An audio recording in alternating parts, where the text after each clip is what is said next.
Good evening. This is a regular joint meeting of the Oakley City Council acting as a successor agency to the Oakley Redevelopment Agency, Oakley Public Finance Authority. This meeting is called to order at 6:30 p.m. We'll do roll call. Councilmember Shaw. Here. Vice Mayor Williams. Here. Councilmember Henderson. Here. Councilmember Fuller. Here. I am Mayor Aaron Meadows. Item 1.2, Pledge of Allegiance to the flag. Will be led tonight by DJ Wigham from Iron House Elementary School. You can come on up. DJ Wigham is 10 years old, a student at Iron House Elementary, and was born in Martinez. Some of DJ's favorite things to do are to play basketball, play video games, and watch movies with family.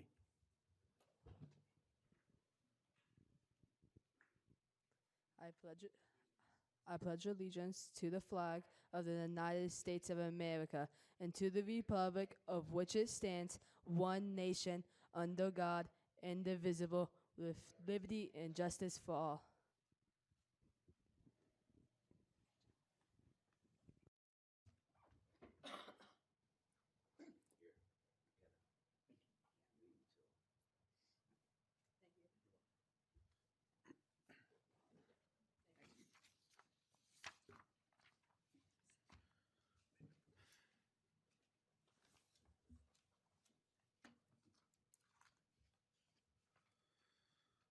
One 1.3, proclamation recognizing law enforcement records and support personnel day.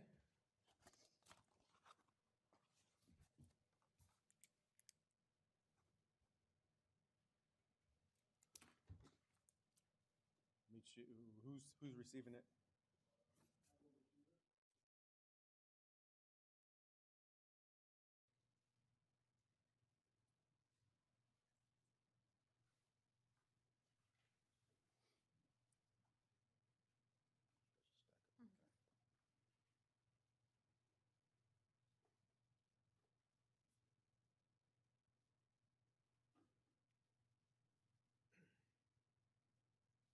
Law Enforcement Records and Support Personnel Appreciation Day, a few days ago, November 10th, 2023. Whereas the City Council of the City of Oakley appreciates the valuable contributions of our employees to the community, and whereas the City Council wishes to specifically recognize and commend police records assistants and police service assistants for their outstanding dedication, hard work, and team effort in the roles as police support personnel. And whereas the Oakley Police Support professionals consistently demonstrate exemplary service to community members as well as other local, state, and countrywide law enforcement agencies, and whereas also demonstrated is excellent attention to detail with quality control, inventory, disposition of evidence, and effective communication with court community that is crucial to the successful completion of criminal cases, and whereas dedication to the accuracy and efficient processing of police reports, property, and evidence, and miscellaneous field services tasks which provide staff with assistance in the areas of data entry, filing, and report releases, along with positive and energetic attitudes make for a productive and pleasant workplace, as well as serving as a force multiplier for the Oakley Police Department. Now, therefore, be it proclaimed that I, Aaron Meadows, on behalf of the Oakley City Council, do hereby proclaim November 10th, 2023 as Law Enforcement Records and Support Personnel Day in the City of Oakley, and extend our gratitude to the Oakley Police Department record staff and support personnel for their dedicated service to our community, their diligence, and their commitment to keeping our city and citizens safe. Thank you.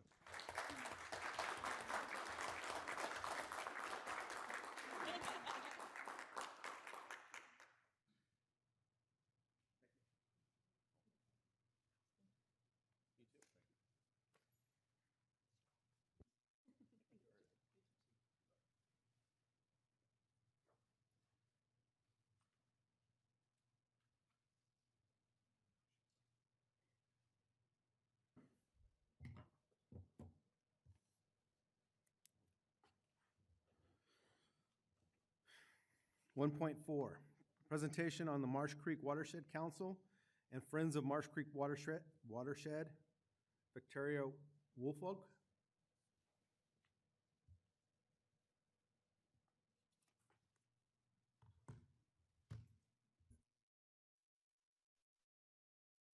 Hello, my name is Victoria Woolfolk, and I'm really excited to be here tonight to talk to you about some of the community groups in the Marsh Creek watershed.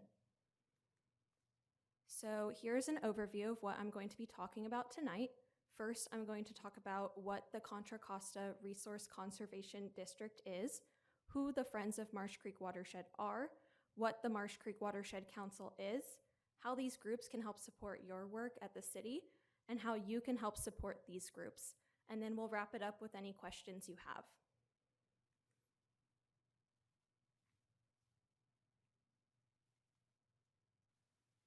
So first up, I am a watershed conservation coordinator with the Contra Costa Resource Conservation District.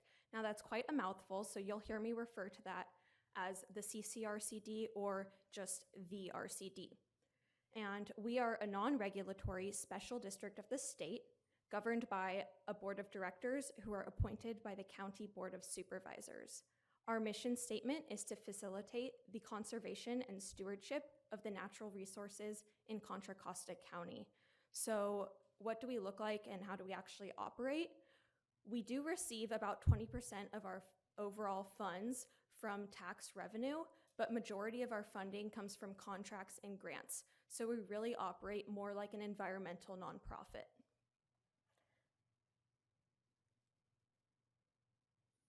And RCDs were established in our nation after the Dust Bowl in the 1930s, and they were really started to conserve water, soil, and wildlife habitat to prevent another Dust Bowl from happening. But fast forward to today, most resource conservation districts, and there's one in most counties in both California and the nation, they have kind of fit their programs to fit the needs in that county. And so these are the programs at our RCD. And before I describe each program, I just want to note that environmental education is a common theme and goal throughout all of our work. And through our agriculture program, our ag team provides free of charge technical assistance to farmers and ranchers throughout the county. On our wildfire conservation and resilience program, Alejandro works to advance the goals of the Alameda and Contra Costa County Regional Wildfire Prevention Plan, also by providing technical assistance to individuals, communities, and agencies. And this document was developed by the CCRCD and the Alameda RCD. And it was developed to identify regional natural resource concerns that could be exacerbated by catastrophic wildfire and to develop projects or other methods to remedy those issues ahead of a large wildfire. Our monarch and pollinator conservation program's goal is to increase monarch and other pollinator habitat, as well as spread knowledge and awareness of the importance of monarchs and pollinators throughout our county. Our eco-steward team is our field crew, who mostly works to control invasive weeds and maintain habitat restoration projects on a contractual and grant basis. And finally, our watershed team generally works to improve the health of our watersheds throughout our county. Now, I work on our watershed team, and on our watershed team, we divide up our work by watershed. So I work in the Marsh Creek watershed. And this is a map of the Marsh Creek watershed. As you can see, it starts on the eastern side of Mount Diablo, and we follow Marsh Creek along Marsh Creek Road, down through Brentwood, and down through Oakley, where we exit into the delta through the newly restored Dutch Slough tidal marsh.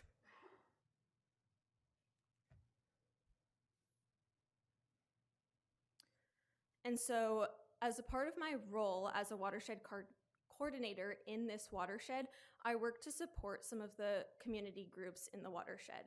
And the first one I'm going to talk about is the Friends of Marsh Creek Watershed, which is a nonprofit organization that has been active since 2004.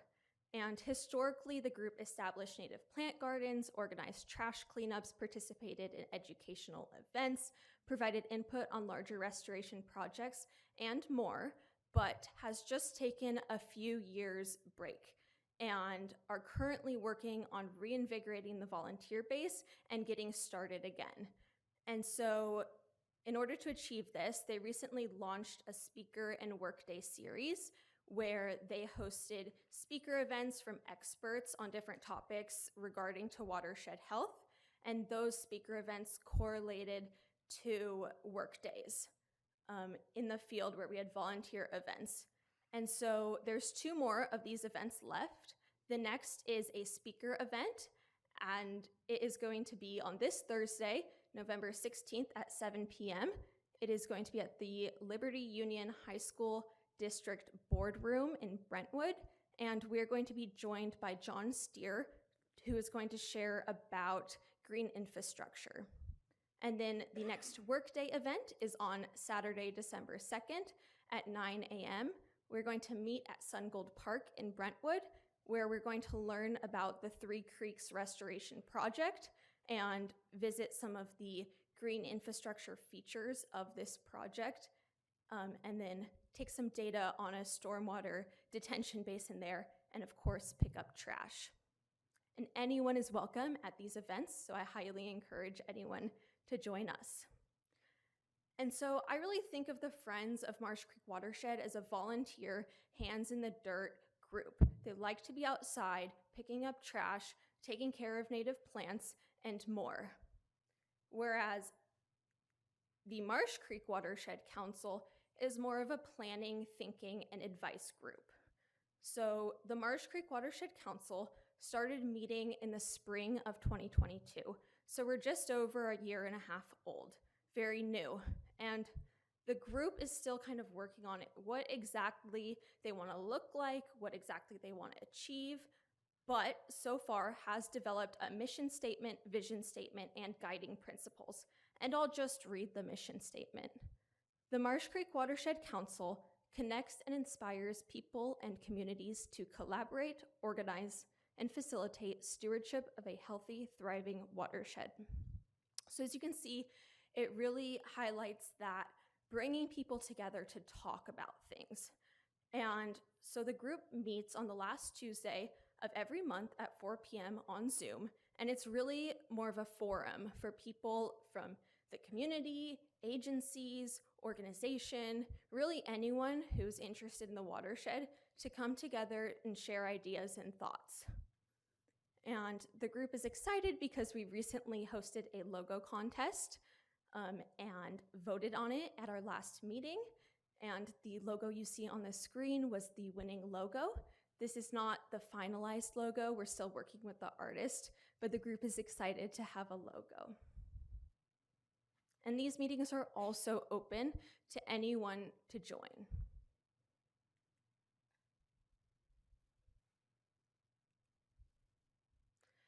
And so these are some of the groups that participate in the Marsh Creek Watershed Council.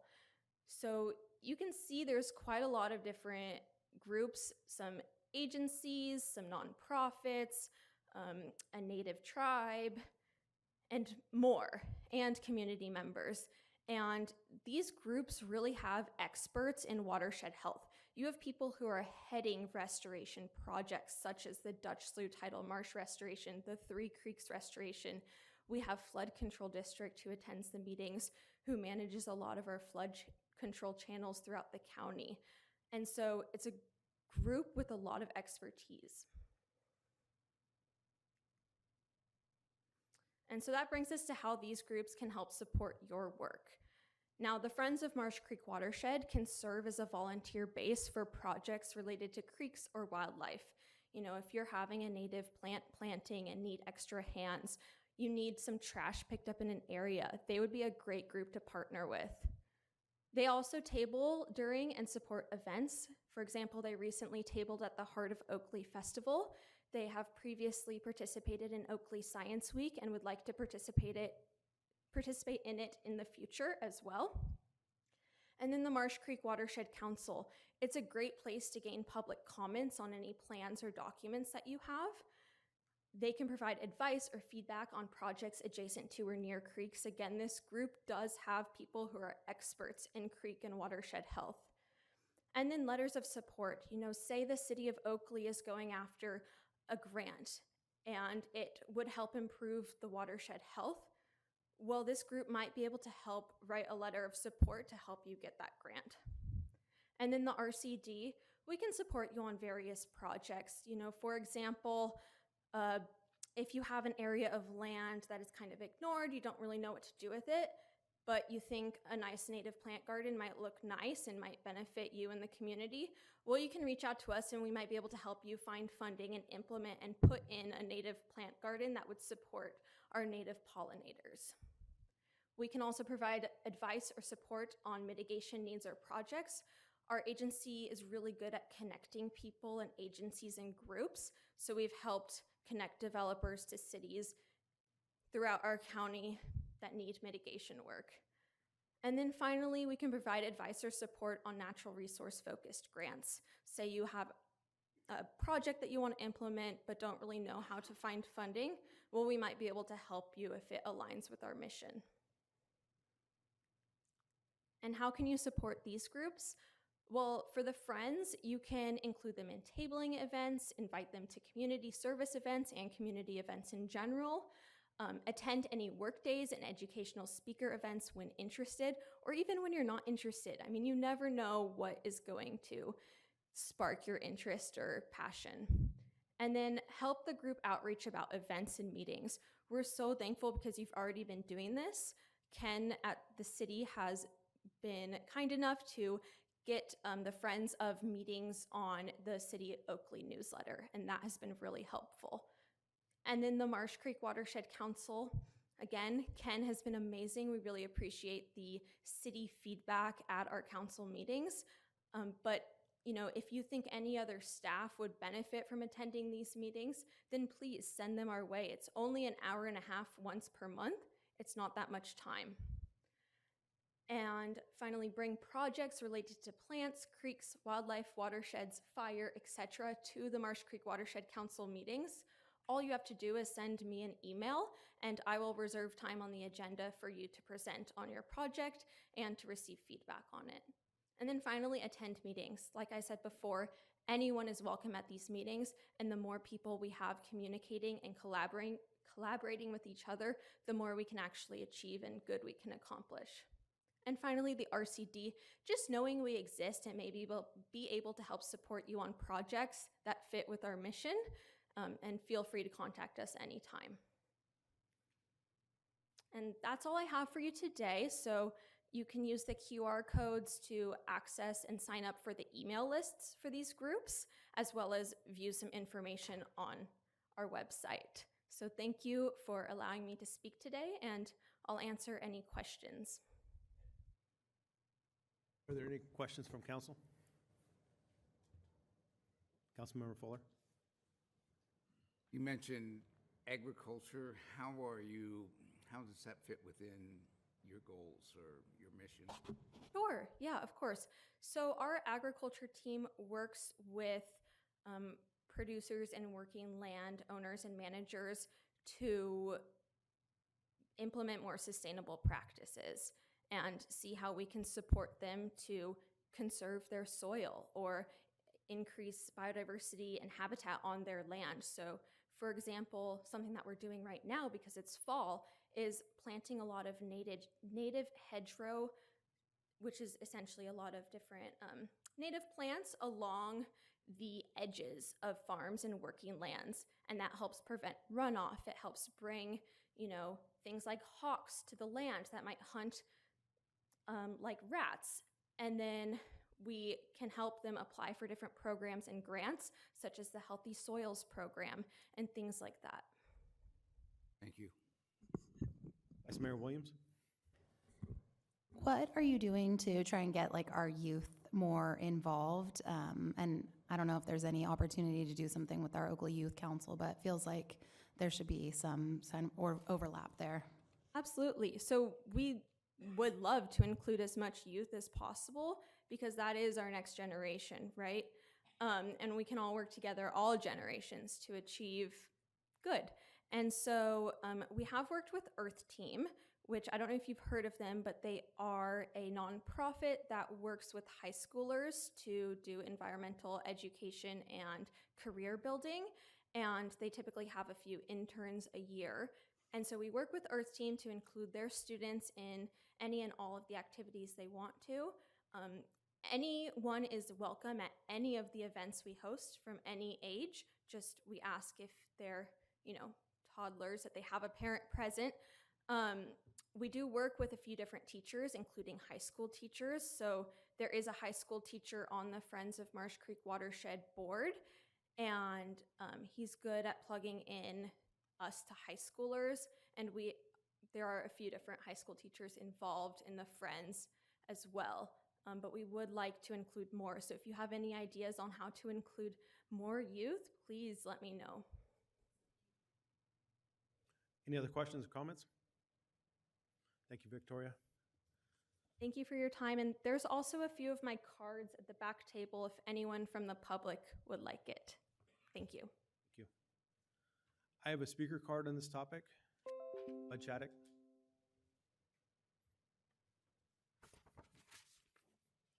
Hello, Council. Nice evening tonight. Very great to see younger people get involved with this. It's very heartwarming to me to see that there's something brought forth that way. When I looked at the agenda, I brought some stuff that pertains to Marsh Creek. I have several pictures of salmon spawning in the creek. I have pictures of where guys poached in the creek and stripped eggs out of the salmon. I've got plenty of pictures. I got live video. Kind of made it a point to try to see what's there. One time I saw like 13 salmon in the creek spawning that actually laid milt to fertilize the eggs. And by the time I walked back, someone already poached 3 of them. So it's pretty disheartening. I kind of look at the grizzly bear on the flag there. That was our state animal. What was it, 1913, 1918, last one? But it's on our flag. I don't want to see a salmon go that way either. And we're kind of heading that direction as far as water goes and whatnot. Yes, we had a good year last year, but we need plenty more, and I'm willing to share these pictures with anybody that really cares about it. I also have pictures of what benefits off it as far as the other animals. For instance, like I got a picture of a buzzard eating a spawned out salmon, things like that. So it's beneficial to the land itself too, these things. There's, maybe a need to get some kind of program. Talked about getting youth involved. Getting some kind of small program like they have up in Novato or Santa Cruz or the Indians up in the McLeod, where they're raising small pens, releasing in the area. And they talked about habitat restoration. Looking at this, we need more spawn gravel somewhere. And I love the diversion area over here by Cypress and whatnot, where it goes back up. I mean, I haven't been there lately, but I'd like to see if anything starts moving up that way when the tide starts going out or in, and seeing if anything diverts that way. That might be beneficial to collection of some eggs down the future. I don't know, it might be 5, 10 years, whatever, but they're in there. They need help. I don't want to see them to be another grizzly bear.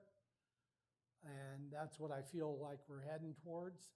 And amongst other fisheries that, like striped bass and things like that, which Roger is very involved with, that if we didn't have Roger, things would be a lot worse. Thank you for your time. Thank you, Mr. Chaddock. Item 2, public comments. At this time, public comments will be heard for items not on the agenda. I have a couple speaker cards submitted. To submit a public comment, please complete a blue speaker card located in the lobby and submit to the city clerk. The time limit to speak is 3 minutes. The time limit is monitored by the timer located in front of the mayor's seat. When 1 minute remains on the timer, it will beep once as a reminder to complete thoughts, comments before your time expires. Please refrain from any applause, cheering, booing, or other outbursts so that everyone may have an opportunity to be heard. Note that due to provisions of state law, the council may not engage in dialogue regarding comments. Staff may be directed to respond to persons making public comments. First up is Tania Babcock.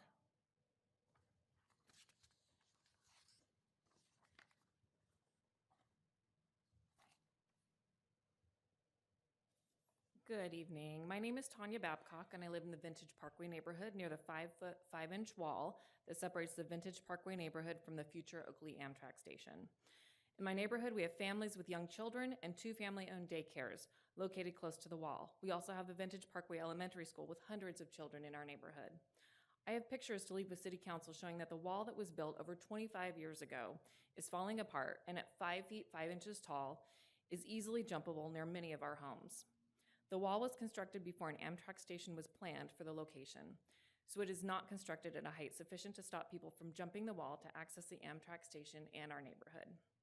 The Antioch Amtrak station was closed due to assaults and crime, and now the Amtrak station is moving to Oakley, adjacent to homes in the Vintage Parkway neighborhood. According to an article in the press that I will also leave with City Council, there were 69 police calls of service between January 2021 and December 2022 at the Antioch Amtrak station, which included several assaults on Amtrak personnel, mostly due to problems with the homeless community that had sprung up around the location across from City Hall. I'm requesting a future agenda item for the City of Oakley to require San Joaquin Joint Powers Authority to mitigate safety and security risks to the Vintage Parkway neighborhood by replacing the existing short failing wall with a new tall wall that cannot be climbed and jumped, and consider any additional crime prevention through environmental design techniques that would assist in keeping our neighborhood safe. Thank you for your time, and I appreciate you helping keep the children, families, and our neighborhood safe.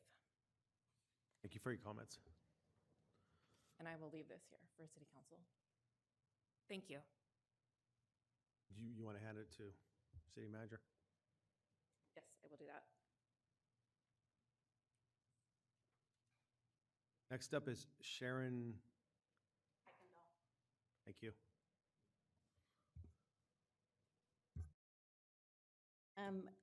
Before I start, I have to thank Joshua for meeting with me a couple times on Cypress. You guys are very aware of who I am. Couple comments on social media from Shannon, Anissa, and Henderson. My main concern is I've lived at Summer Lake for 14 years. I get it that Cypress is an absolute nightmare. I get it that we're going to get funding, or you've gotten funding to widen that to 4 lanes. But, you know, we had an incident today. There's incidents on an average once or twice a month. I've been landlocked out there 5 times. I've notified everybody. There's got to be, and I get it that we're starting this, but we've been told by many city council members prior to this that we're going to do something, but all we see out there is, you know, the construction's still going on, and I don't even know if we've, and I'll meet with Joshua because I think I can get more answered than the 3 minutes that I have now. I know this, I've heard from city council, I've heard from city managers that you guys don't sleep at night, you guys have nightmares over that, but you don't understand what I'm personally speaking about is my anxiety, my depression, blood pressure, and everything of that road. Whether I leave it on a daily basis, I come and go, am I going to get in, am I going to get out, am I not going to be able to get in and get out? I was the one that went through the fence over 2 months, about a month and a half ago, and I made it very clear. I met with the police department, I met with the sheriff department, and I met with the city. I did not cut the locks, but I'd do it again. I sat at that gate for 35 minutes, called the police before I even went through. There was 9 cars of us. Our emergency, my emergency is going to be different than anybody else's emergency. I was leaving on a plane, and I needed to get out. I wasn't going to have it landlock me again, although there was 9 of us. My understanding is now that needs to be addressed is that Christian, that owns that 550 feet of that property, that we have an agreement and that we can use that whenever there's an emergency. I think whenever that road shut down is emergency to someone. It's going to take a death of somebody out there that emergency personnel can't get to. The school, that's a whole nother deal. But my understanding, she has blocked that out to get out by a truck now. So now we not only can't get out, we have to do a truck. But then I met with Mike at Reclamation 799 recently, and he said, Sharon, even if there was a disaster, last year when on those rains, that whole place was flooded. And I got it because we wouldn't have been able to get out anyway. So I understand that we're proceeding forward on doing stuff and to make a 4-lane road, but you put 3,000 more homes out there, 2 to 3 people per home, we're still not going to get out of 4 lanes. So Thank you.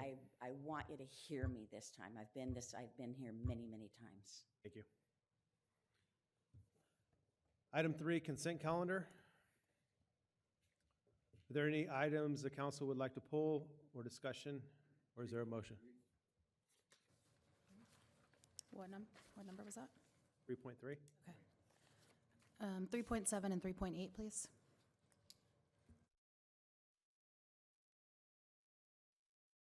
Is there a motion for the remainder? Is there any public comments? Is there a motion for the remainder? I move it. Is there a second? Second. All in favor? Aye. Aye. Opposed? 0. Item 3.3, waive the second reading and adopt an ordinance 8-23, repealing Oakley Municipal Code Section 9.1.412 and replacing with adoption of the state density bonus law by reference, and finding the action exempt from the California Environmental Quality Act. Mr. Storello.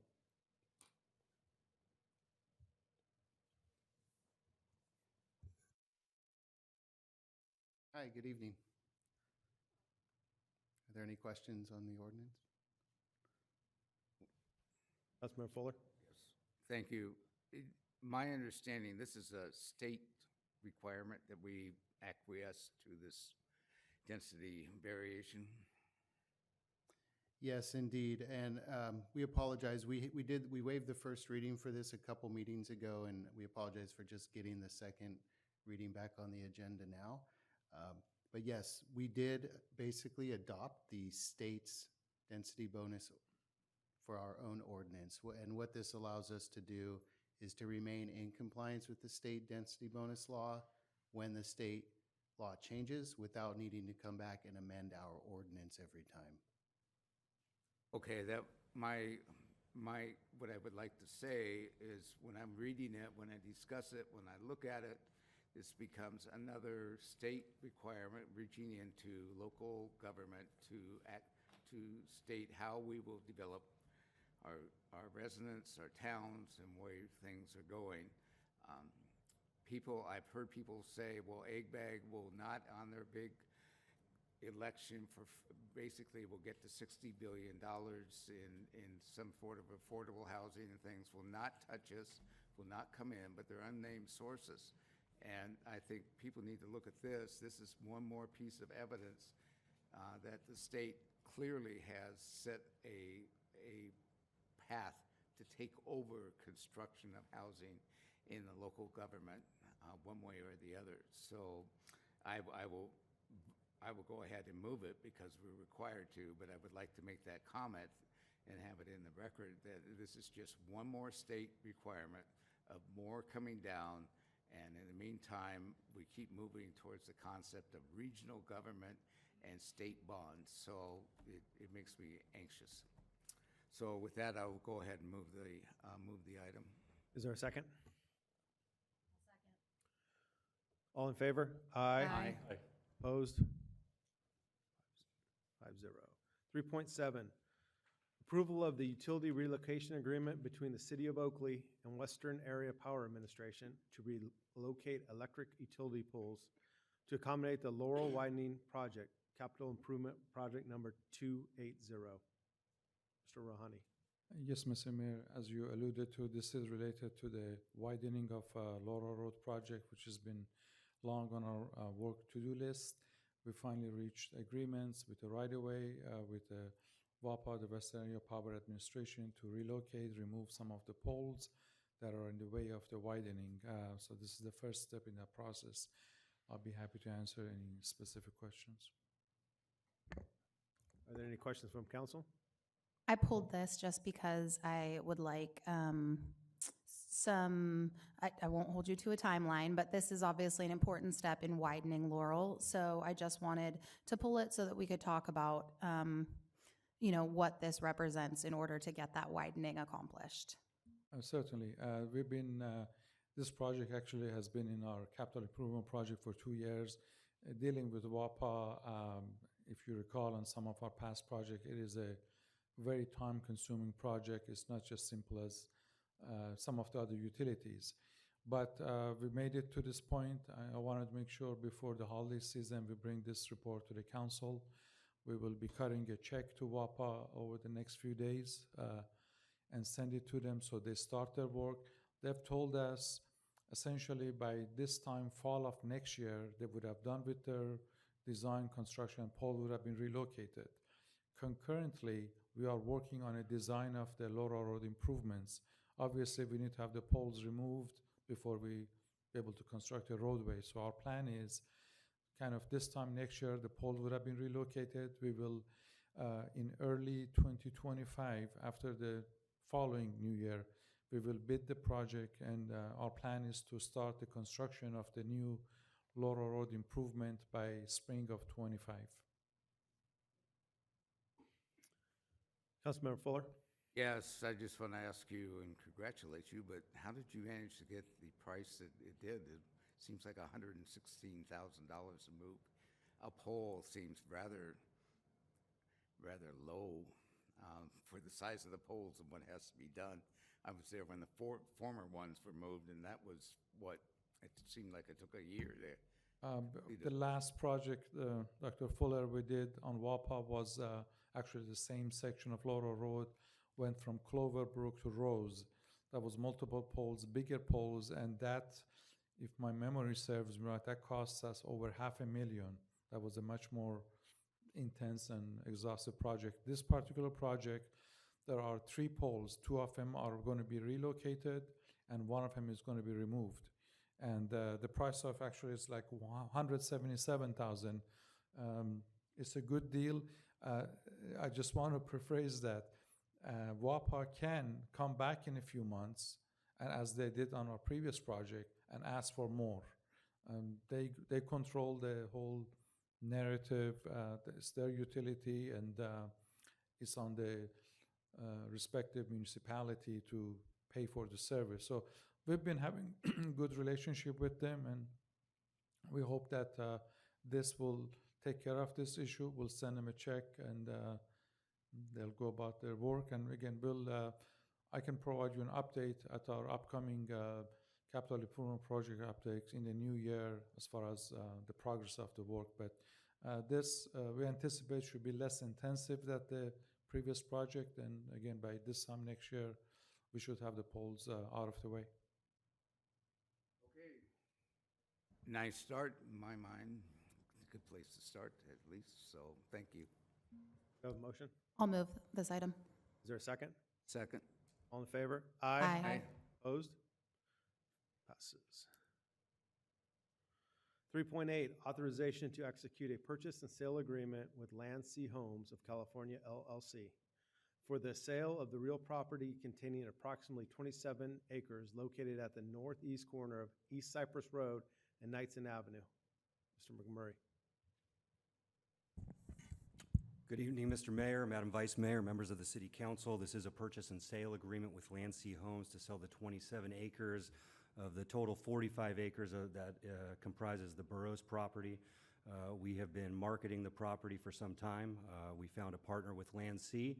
We feel their offer is fair, and this is the first step to get under contract to allow them to do their due diligence with a hope to close sometime around April 1st of next year.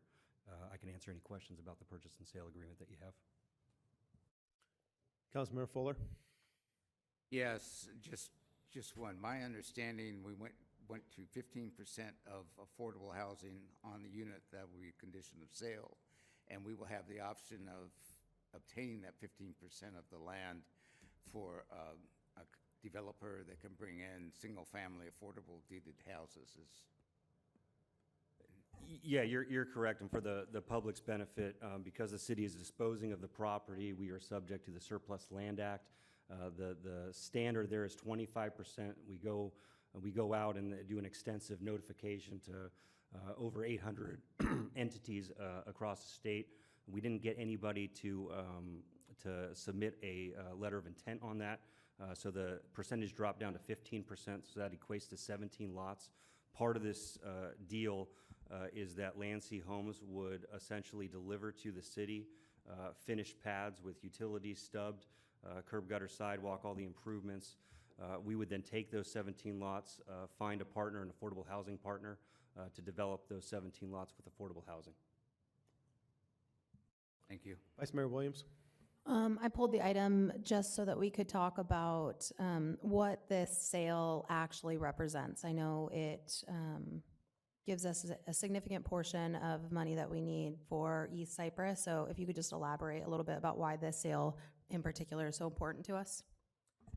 Sure, and it may take me a second, but this is an important sale to the city because we're going to realize a substantial amount of revenue. We have the potential to realize a minimum gross profit of about $7.35 million. But what the city has been proactively doing, and it speaks to the public comment earlier about East Cyprus, we have proactively taken into our own hands the destiny of East Cyprus Road. So we already have a capital improvement program project for this borough's property. The city is going to be constructing the frontage improvements, and that would be from Knightson Avenue essentially eastward to the canal. And in this year's budget, we adopted a program in our capital projects to do the first phase of East Cyprus. I'd say the second step, but the first phase from the canal eastward to Bethel Island Road. And that will deal specifically with the canal. We have funded that work. And a few meetings ago, we approved an agreement with the developer of the Grand Cypress Preserve project to acquire the right-of-way necessary to construct all of the East Cypress Road improvements from the canal to Bethel Island Road. So that was a major milestone. We are still, we just got ink on those documents today, so we're still working through that, and we have to go through a process to obtain their plans and approvals. But we're actively working hard to ensure that work starts as soon as possible. We're ready to start the work in front of the Boroughs project. We have a contractor already lined up, and that was a $10 million city dedication of money to this effort.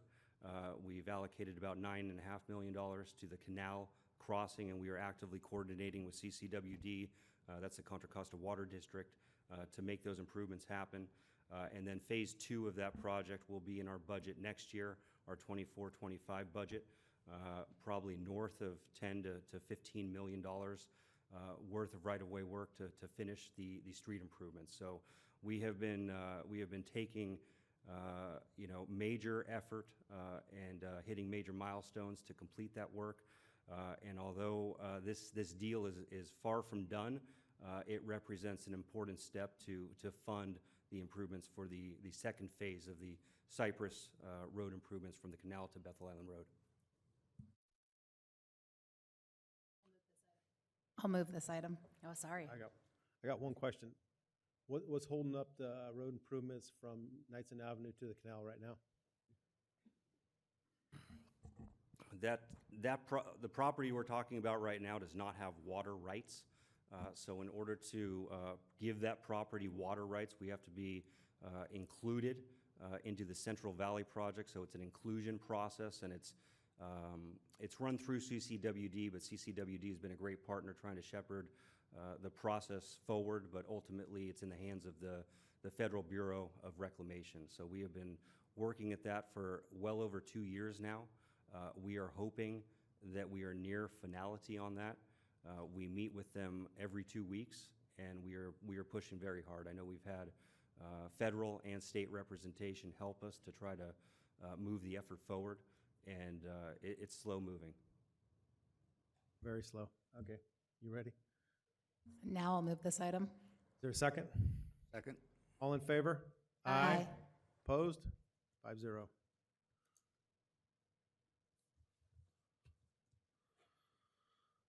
Item 4, public hearings. 4.1, 2480 Oakley Road subdivision 9537 tentative map extension.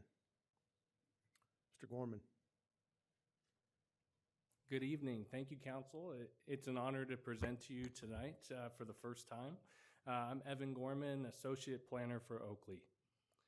Tonight, I'm presenting a tentative map extension for 2480 Oakley Road, subdivision 9537.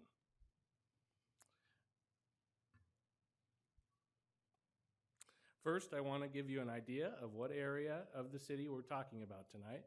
Our project site is over on the west side of town. With this slide, let's get a bit closer and we can see that the project site is on the northeast of the intersection of Live Oak Avenue and Oakley Road. The original project is a subdivision at 2480 Oakley Road, originally approved by Oakley City Council in 2020. The tentative map consists of 4.6 acres divided into 22 single-family lots and one additional lot representing the private road through the development. Now for the applicant's request.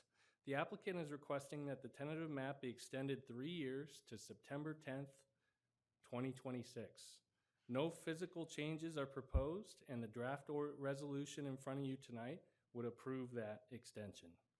The applicant cited market conditions and the pandemic for the lack of development on the site at this time.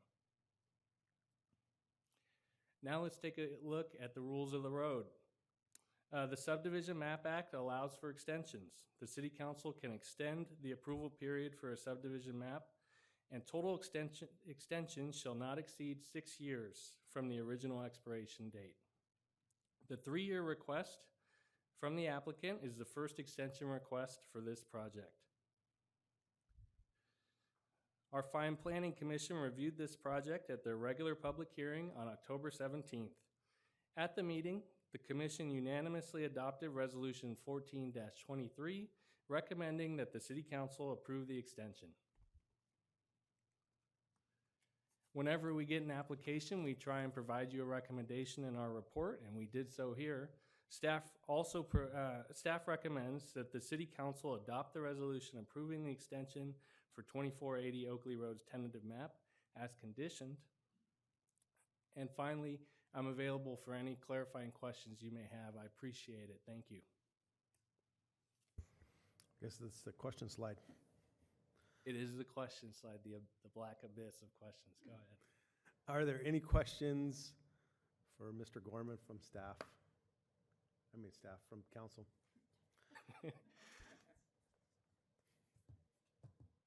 Seeing none, this time we'll open the public hearing. Are there any public comments on this item? Seeing none, public hearing is closed. This time, council will deliberate this item. Any deliberation? Is there a motion? I move to approve the 2480 Oakley Road subdivision tentative map extension. And I'll second. All in favor? Aye. Opposed? 5-0. 5.0, regular calendar.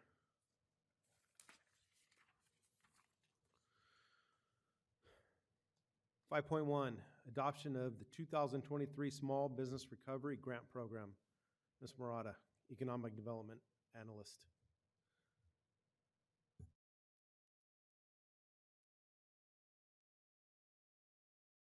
Good evening. Excuse me. Mayor Meadows, Vice Mayor Williams, council members, and members of the public. My name is Harumi Murata with Economic Development Division, and my agenda item today, I'll be discussing the Small Business Recovery Grant Program. I'll go over the program background and a detail of this program, new program with my presentation.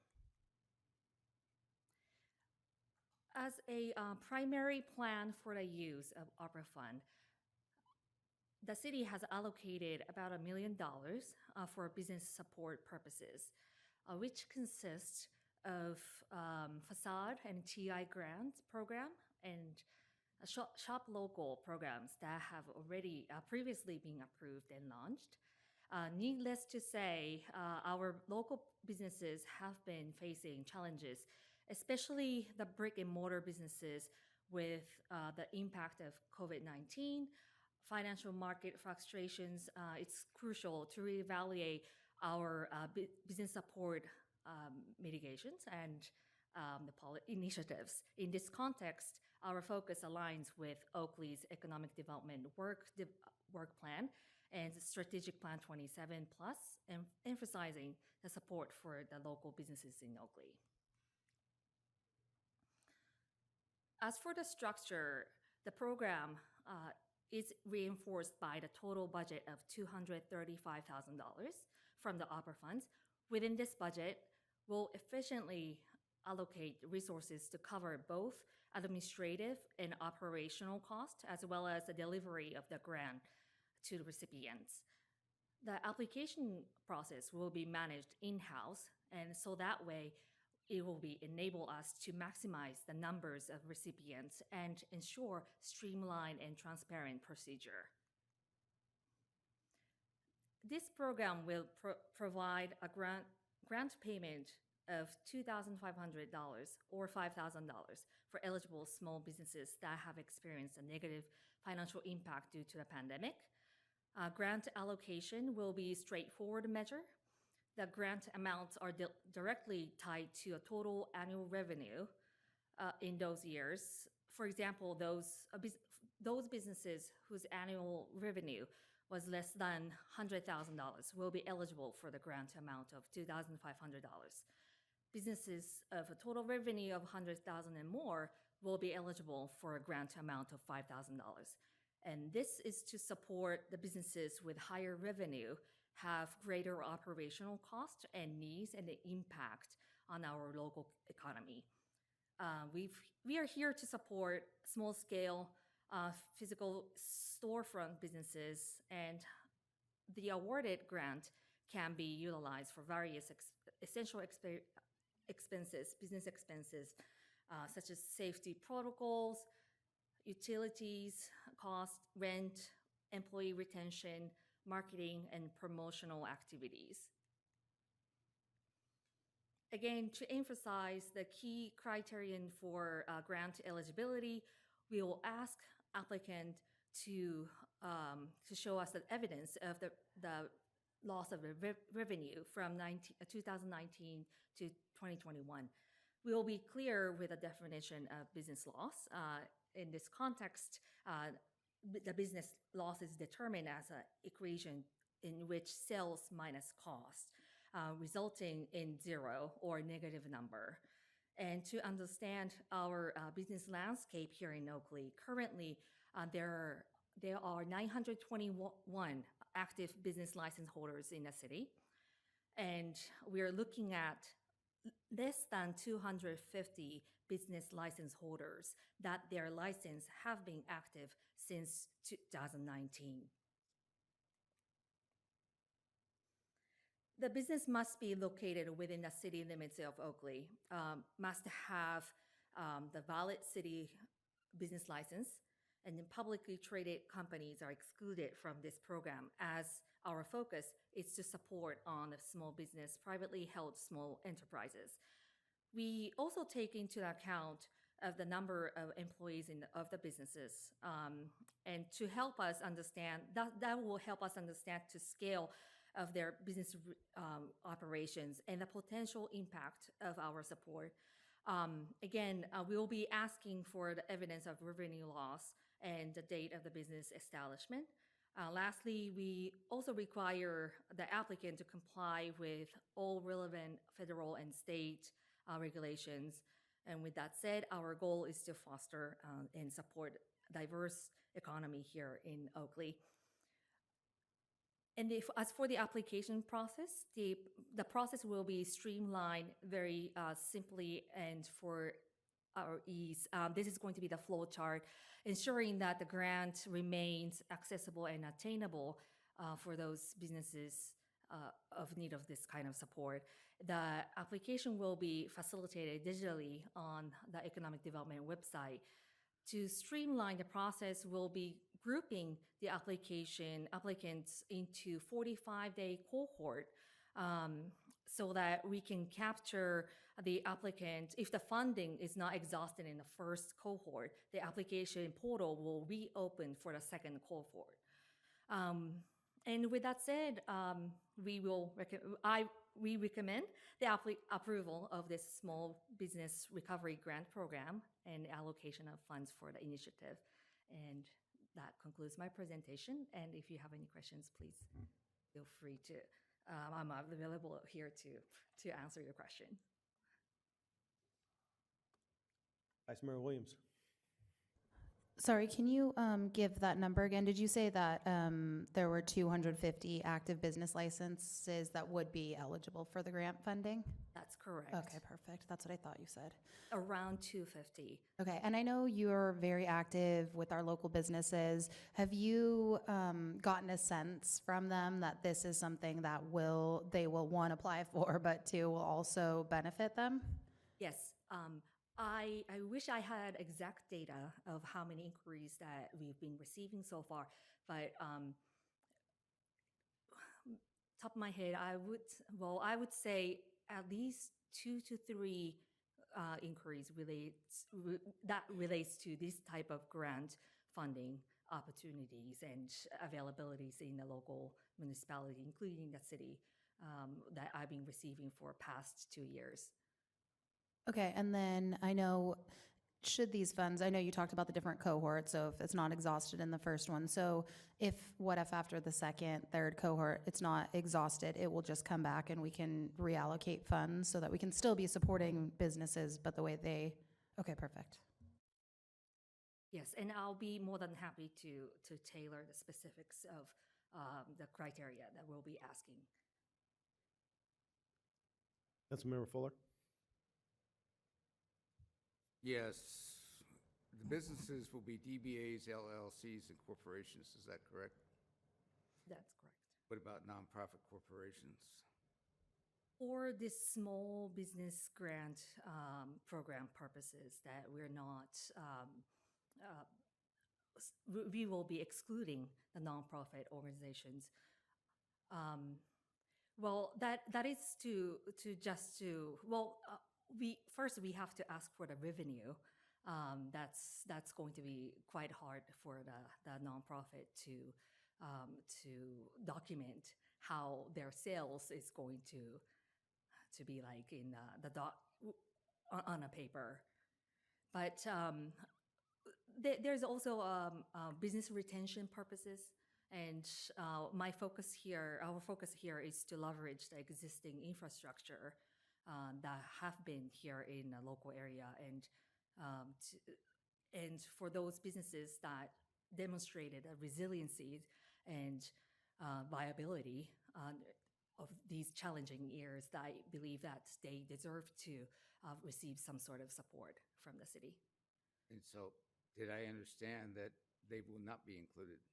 That's correct. Okay, thank you. Any other council questions or comments? Vice Mayor Williams. Just a follow-up to that. I mean, you did state in the criteria that there has to be a brick and mortar location because you told us that there were 961, I think, active business licenses, but because 60% of them are home-based, those folks aren't eligible for this either. It's literally just the brick and mortar, which I don't know how many of our nonprofits have brick and mortar locations here. And then we did do a tranche of the ARPA funding for nonprofits, right? This is just now for the small business portion, correct? Correct. Our focus here is small business, and we did allocate close to 180, I think it was 185,000 to the nonprofits, and we worked with them over the past year to ensure those allocations were handed out.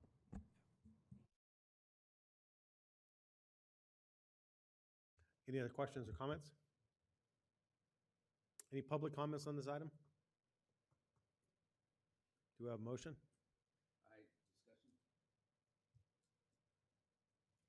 Councilmember Fuller.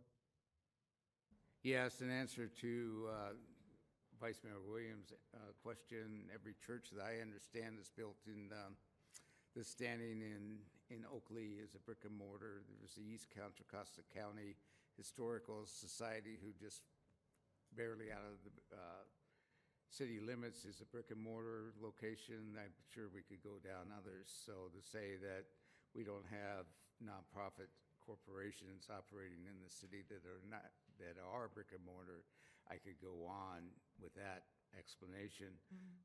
My concern, and it's not yours, but it's just the way things go, but I'm finding out with my own nonprofit corporation is you need to incorporate to be a 501c3, which is fine. And in a corporation means a lot more paperwork and board meetings and things of that nature, and that I understand. But in these cases, we're going with a DBA, one-person operation doing business as, or an LLC, a limited liability corporation, which is much easier to administer and form without the liability. Yet and corporations such as Lucky, but if they wanted to apply. But the bottom line is that nonprofit corporations get marginalized in the process. So I wanted to bring that to the attention and see what at least I can do to work on it. I know we have legislation coming up, but we keep concentrating on business. We get the misconception that there are no brick and mortars, that they just really aren't there, but they are, and they could use the use. I know St. Anthony's with the St. Vincent's de Paul operation is a great asset to the company, to the community, and I would imagine they could use some of the technical expertise, but yet they wouldn't qualify because they're a 501c3 nonprofit. So, Any other questions, comments, discussion? Councilmember Shaw. I'm actually pretty excited to be able to vote on this. Being new to the council, I didn't get to do a lot of the ARPA spending. I know there's some coming up, but I got to watch it from the audience.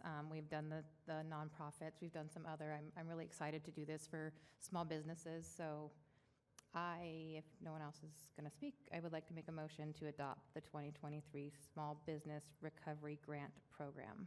I'll second. All in favor? Aye. Opposed? Passes.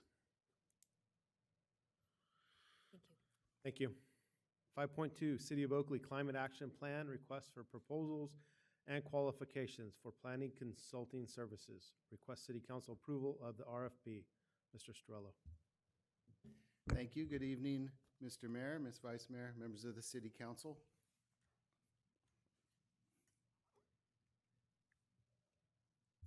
So the item before you tonight is for approval of a request for proposals and qualifications so that the City of Oakley Planning Division can solicit professional planning services to help complete the City of Oakley Climate Action Plan. The request for proposals would have a not to exceed amount of $100,000. And the reason this is coming to the City Council is because any contract over $50,000 requires council approval. So the RFP that will solicit that contract is also being brought to you for approval. Just a little bit of background. The Climate Action Plan is a plan that lays out ways for cities or jurisdictions to reduce greenhouse gas emissions. Specifically, the state of California has its own greenhouse gas reduction goals that were set forth, and they do recommend that cities that adopt climate action plans match those targets. The City of Oakley will be requesting that our climate action plan does match the state of California's greenhouse gas reduction targets. That does include total carbon neutrality by 2045. Carbon neutrality is essentially a balance of carbon emissions and sequestration. A little bit more background, how we kind of got here, why is staff bringing this forward? The general plan, the Oakley general plan talks about this. So chapter 6 is the open space and conservation element of the general plan, and there is a program in there, 6.2B, which speaks directly to the City of Oakley adopting a climate action plan by 2025 that meets the state's reduction targets. In addition to the general plan, The Strategic Plan 27 Plus also includes language that essentially talks about greenhouse gas reductions and implementing that program in the general plan to adopt the Climate Action Plan by 2025. So essentially, we are trying to get this on track so that sometime in 2025, we will have this program and plan in place to bring back to the City Council for final adoption. And this is just a summary. We know the holidays are coming up. Staff would like to avoid a situation where we send out the RFP and we don't get a lot of responses. We are targeting the beginning of the year to get this RFP sent out. It will have a 30-day deadline for us to receive proposals. At that time, there's 2 one-week intervals there that essentially gets us to an internal selection committee made up of staff selecting a top consultant along with some other top consultants.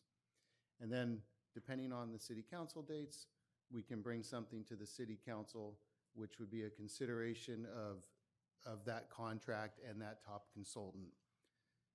At that meeting, we will bring forward the other top consultants that were considered as well, so that the council can see those. And then it's anticipated that the actual work that the consultant will assist the city with will take approximately 12 months to complete, at which time city staff would come back to the council.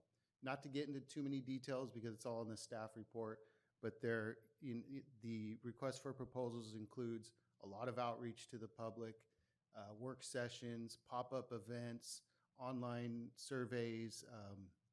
We're asking for an ADA expert with the consultant so that we can ensure all meetings have full accessibility, whether online or in person. And there's also sort of a check-in halfway through the process where we can come back and check in with the council and kind of give an update where we are. With that being said, staff does recommend that the City Council adopt this resolution, which would approve the RFP that we have drafted and is attached. And it would also authorize the city manager to make a recommendation to the City Council on the consultant that we would like to select at a later time. And just one thing I think I just missed real quick, I just want to point out that this $100,000 is already appropriated within the Planning Division's consultant budget. It's half of the $200,000 for the current fiscal year. And so if approved, this would encumber that $100,000 for this project. Thank you. Any questions? Are there any council questions? Vice Mayor Williams? Just for my education and everybody in the audience, so we, fast forward, we've now adopted this climate action plan. That gets put into everything, right? It's not just a document that we have to utilize it when we're doing any zoning or when we're doing any planning across the city, right? It'll be something that we have to utilize for ensuring that we can meet these compliance. It's not just a document that we did for funsies, right? Yeah, so the climate action plan should have several things that we would use. One of the main things is that we will devise language to plug into our general plan. We're not looking to do anything like a new element, but we would ask the consultants to help us devise that language. It would go directly into the general plan. We would be looking for ways to see how projects that are compliant with the climate action plan may be able to be streamlined through the California Environmental Quality Act process, which can help important developments that do have meet certain greenhouse gas targets, emission targets. Just get them through the process a little quicker, which can be a benefit and make us more competitive with attracting those types of businesses. So the answer is yes. I just want to give a little bit of nuance to why that's yes. Any other questions from council? Is there any public comments? All right. Is there any deliberation or motion? I move approval. Over to you, Shannon. Second. All in favor? Aye. Opposed? No. 5.3, Second Amendment to Employment Agreement between the City of Oakley and Joshua McMurray. Mr. Cole. Thank you, Mr. Mayor, members of the council, this item is before you now for your approval. This is an amendment to the city manager's employment agreement. I want to state at the beginning, there is no change to salary or benefits. So you're all aware of the report that we have to put on the record orally whenever we make a change to our chief executive contract. That is not before us because we're simply changing the term of the city manager's agreement, employment agreement, and that would be that effectively every July 1st, the city manager will have a 2-year extension. So initially we'll extend to June 30th, 2025, and then thereafter, when we get to July 1 of this upcoming year, he'll have a 2-year extension. Unless the council chooses to exercise its option not to extend, which would require an affirmative vote at least 30 days in advance. So really this is what we call an evergreen contract. And basically if there's no action taken, the city manager will every July 1 get a 2-year extension. So I'm happy to answer any questions, but again, I emphasize there's no change in salary or benefits at this time. Any council questions? See none. Any public comments? Is there a deliberation or a motion? I move the item. For a second? Second. All in favor? Aye. Aye. Opposed? 5-0. 5.4, appeal of administrative hearing officer's decision involving fireworks at Crockett Park, Oakley, California, on July 4th, 2023. Citation number AC-23-000767. Ms. Veronis. Good evening, Mayor and members of City Council. Before I present the staff report, I'd like to take a moment, if it pleases the council, to ask if the appellant, Vivian Matthews, is present. Thank you. This item involves fireworks at Crockett Park on the 4th of July soon after 9 p.m. when an officer was patrolling an area near the park and observed multiple explosions and fireworks illuminating the sky from inside the park. Upon arrival, the officer noticed 50 to 100 juveniles running in different directions, getting inside various vehicles, and driving away. The officer walked to the parking lot and encountered the appellant and 4 other pedestrians. The officer picked up an unspent firework called gold dust and asked who it belonged to, and the appellant pointed to the firework and stated, "That's mine." The officer then seized the firework and the appellant was released from the scene. The code enforcement team mailed an administrative citation to the appellant for a violation of Oakley Municipal Code Section 4.1.104 regarding unlawful possession of fireworks. Procedurally, the appellant timely filed an appeal of the citation along with a hardship waiver for the hearing deposit, which is the fine amount that was granted. An appeal hearing was held September 7th with an administrative hearing officer who affirmed the citation and reduced the fine amount from $1,000 to $500. The appellant has timely filed an appeal of the administrative hearing officer's decision and included her written appeal in which she seeks to have the charges against her reconsidered.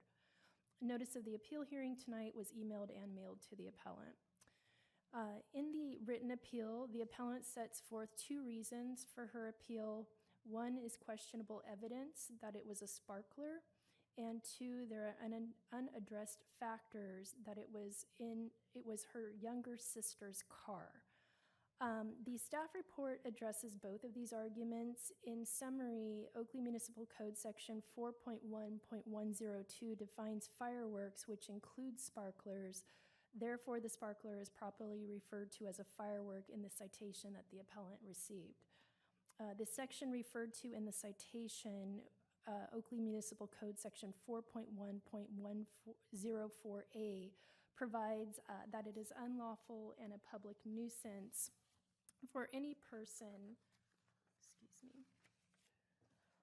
to use, discharge, possess, store, or sell fireworks on public or private property without a written advance authorization issued by the Chief of Police for supervised public displays of fireworks by a jurisdiction, fair association, amusement park, or other organization. So I think what it really boils down to is actual or constructive possession. Actual possession is holding or having immediate access to an item, whereas constructive possession is when a person does not have immediate access to an item but has control of it or the right to control it. By her own statement, the appellant claimed possession of the firework. Therefore, while the firework was not in her hand, she claimed a right to control it, resulting in constructive possession. And there was no written advanced authorization issued by the Chief of Police for fireworks activity. Therefore, her possession of the firework was unauthorized. Her unauthorized constructive possession of the firework in the public park was in violation of Oakley Municipal Code Section 4.1.104A.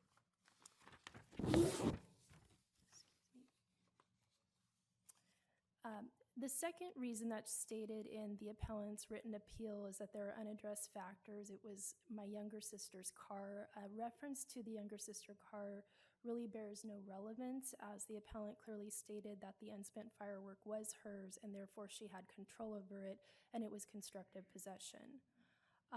The hearing officer's decision provides that the appellant was asked if she had anything to say about the video, and she had no comment. She could have denied that it was her speaking. In fact, she admitted that the firework was hers.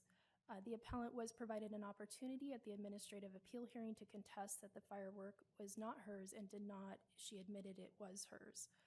And she was in unauthorized constructive possession of a firework on public property, which is in violation of Oakley Municipal Code Section 4.1.104A. The appellant has not stated any additional reasons for seeking an appeal. She has indicated she is a college student and a favorable resolution is critical to her future in academic pursuits, and she does not have the money to pay the fine.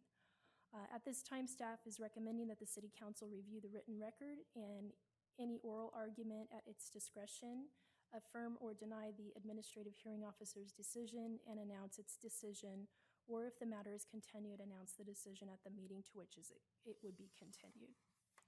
That concludes the staff report. I'm available for any questions. Any questions from council? Councilmember Fuller. I'm reading what's here, and the citation was issued to Vivian Matthews. Is that correct? That is correct. Okay, then all right. Let me put it this way. I see a woman who appears to be an adult in the back of the room, and I see a young man in front of the room that I've seen just a minute sitting together, but I'm curious why, if it's the young man that's going to address this, why that is when the citation was issued to Vivian Matthews. That is Vivian. I am. I'm a female. Oh, you are? Okay. All right. Then that's all right. Then I'm good. And how old are you? 22. 22. All right. I'm much better. Okay. Thank you. Any other council questions or comments? I'm sorry. I apologize. Is there anything you would like to say, Ms. Matthews? It says on the report that it was in someone's hand. It was actually in the car. They searched the car and it was under the seat. And yes, I wasn't supposed to have fireworks. I understand that. But I had just came back from Stockton where fireworks were, but we weren't doing fireworks.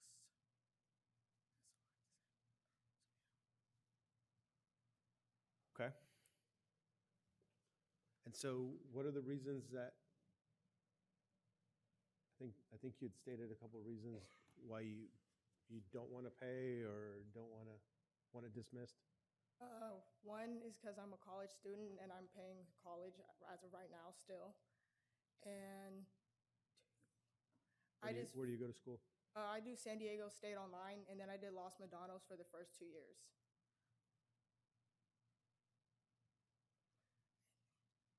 And then you started to say something else. Oh, sorry. And then the second My is fault. I interrupted you. It's all good. is I just felt like it was a sparkler, and they even said in the thing they couldn't like justify what it was when we had talked about it. And then they could have said, they said in the document that I could have denied it, but you see that I did say it was mine. I wasn't denying it wasn't my firework, but I wasn't lighting fireworks that night.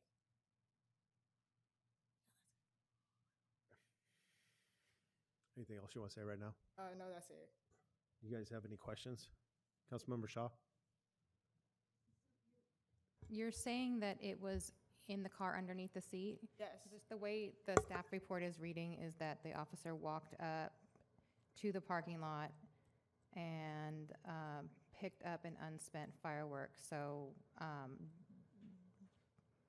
from the car, or was it outside? It was in the car.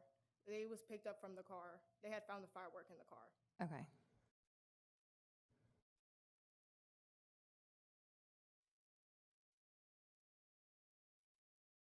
Any other council questions? Vice Mayor Williams? We don't have the officer who made the report here, though, or do we have the footage so that we can see at least some of it? I don't know if that will help our decision, but. So that's yes, we do have the footage? I do. Would you like it played?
You can sit down if you want.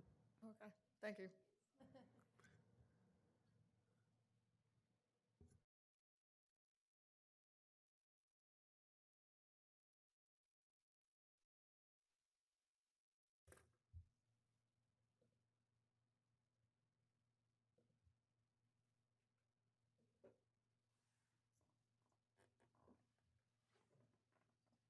So in viewing body-worn camera footage, there is a 30-second buffering period, which means that the first 30 seconds of what we're going to see will be silent. There will be no sound. At the first point that you hear sound, that is the point at which the officer actually activated his camera.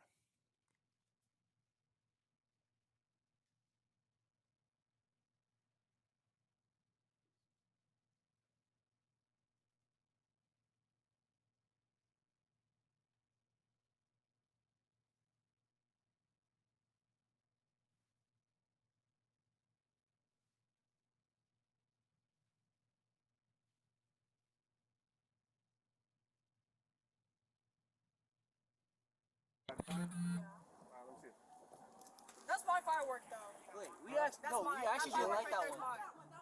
They lit it and ran away. It was like a whole group. That is my idea. That's mine. They lit it and they did. Yeah.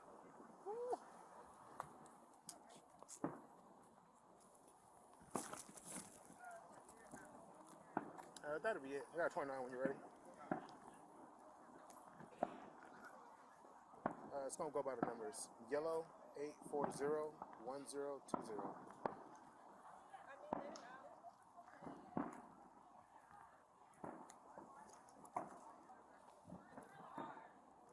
Yeah, what code for?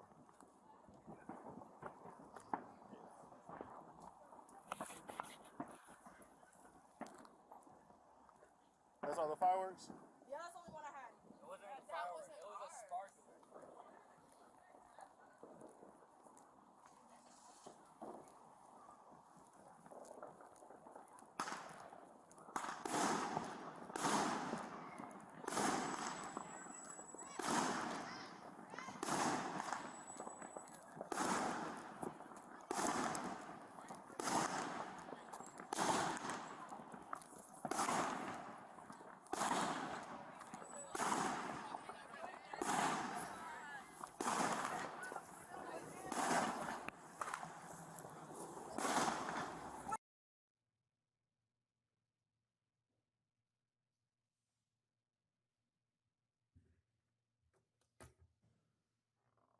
Councilmember Fuller.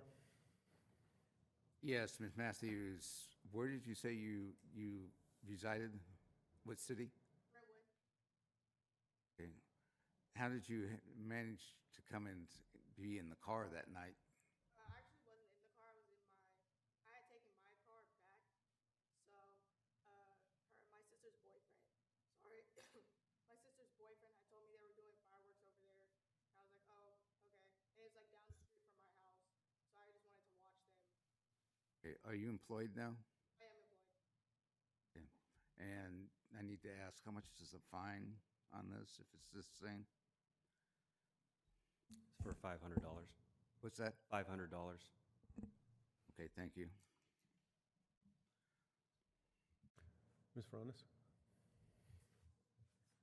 Mayor Meadows, if possible, to ask the appellant to come to the podium to speak, just so that we have that recorded. Sorry. Thank you. Could you come up and say what you just said, please? It's recorded up here. They can't hear you. Oh, okay, sorry. So about how I ended up there? Yeah, please answer his question. again. Okay. So how I ended up there was my sister's boyfriend had told me that they were doing fireworks out in Oakley, and it's down the street from my house. So I ended up just going there to watch the fireworks. Okay, and you live in Brentwood? I live in Brentwood, yes. And you're employed? Yes. Okay, thank you. Any other questions?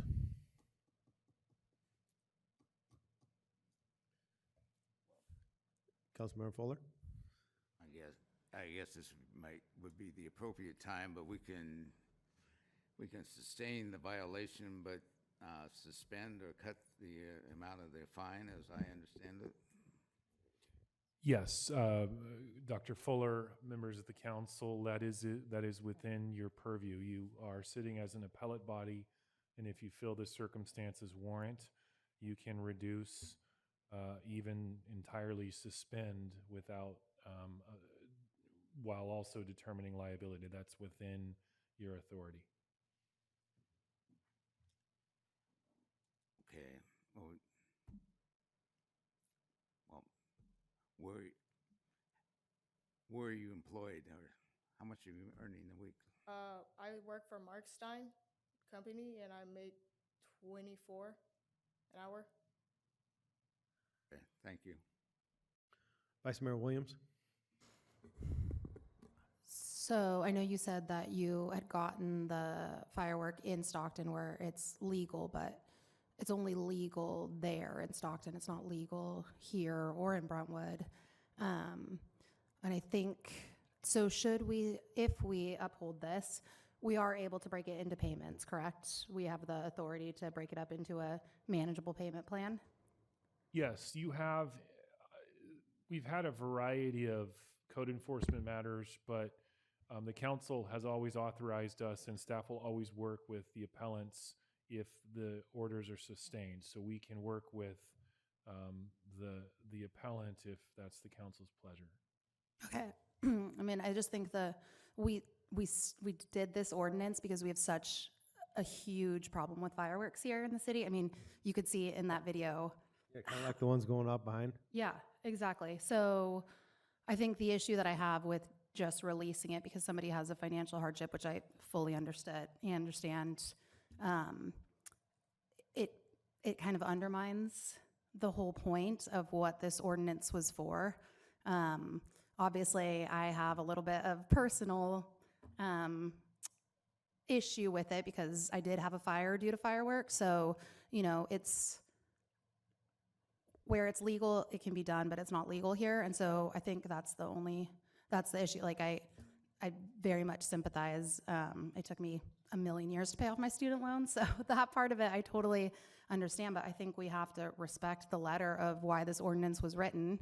And I think when we dismiss even the little ones, it makes it difficult to enforce the bigger ones that were going off in the background. So that's just kind of my thought. But if we are to sustain this, I would like us to work with the appellant on a very manageable payment plan. Councilmember Shaw? I also think the fine's been reduced from 1,000 to 500, which I think was already pretty reasonable. It said that the gold dust couldn't be determined whether there were two types, and it couldn't be determined whether it was a sparkler. We don't have that evidence in front of us, so it could have been one or the other. And taking your word that it was a sparkler, the fine has been reduced from 1,000 to 500. But I tend to agree with Vice Mayor Williams. We have put this ordinance in place, and I think that if we are going to get anybody to take us seriously and not bring these things to Oakley and to protect all of our residents, that we have to make sure that we are setting examples. And I have children your age, and I absolutely get it. And, you know, everybody makes mistakes. The comment about it potentially affecting your future and all that stuff, I mean, it's a fine. It sucks. But I think that if we make a manageable payment plan, it can be a lesson learned, and we can also make sure that we are not setting an example that we are just going to waive this when we're trying to be very strict on getting this fireworks under control in our city. That's my opinion. Councilmember Fuller? I see the purpose of the ordinance differently in terms of this. When we issue an ordinance, we're trying to correct a deficiency or correct a situation in the community that has become a danger or nuisance or some other type of action. People are allowed to bring it to us for adjudication, and adjudicating in it, we must use some sort of reasoning with the individual that's being adjudicated with. I find that the person is taking responsibility for their actions. I find a young person here at the age of 22 in here with her mother. I hear that they went out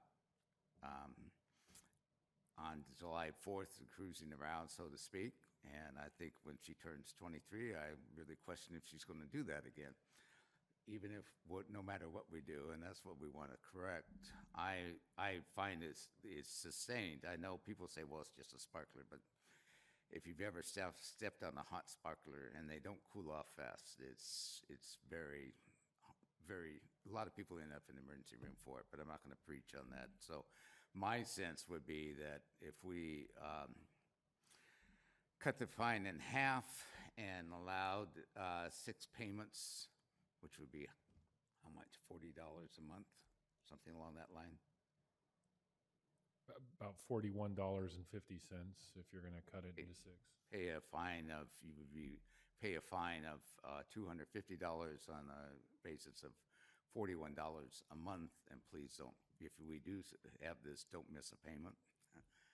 That's where the money goes first. So that's where I am. Councilmember Henderson? Well, I think this incident is definitely sustainable, and I think the hearing officer already reduced this by 50% from 1,000 to 500.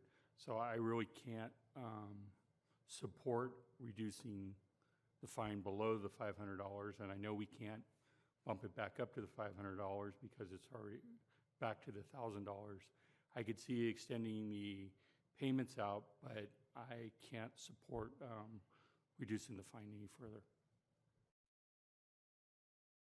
Well, if we were going to do that, then I would want to go to 12 months, which would be, what, 38 approximately? Or no, rather, 12 40 months. something. How much is 12 in the 42-ish, 41 something. 41, right along that line?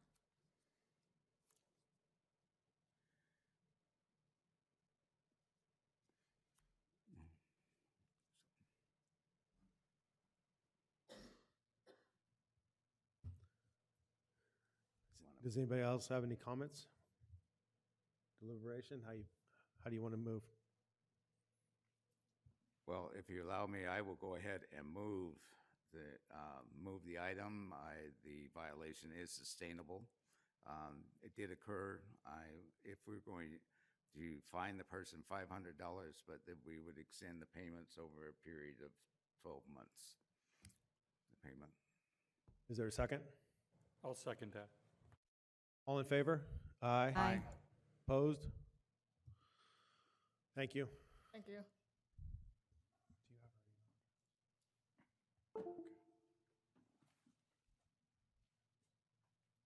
You want to talk to him? Could you hold on a second? Ms. Matthews?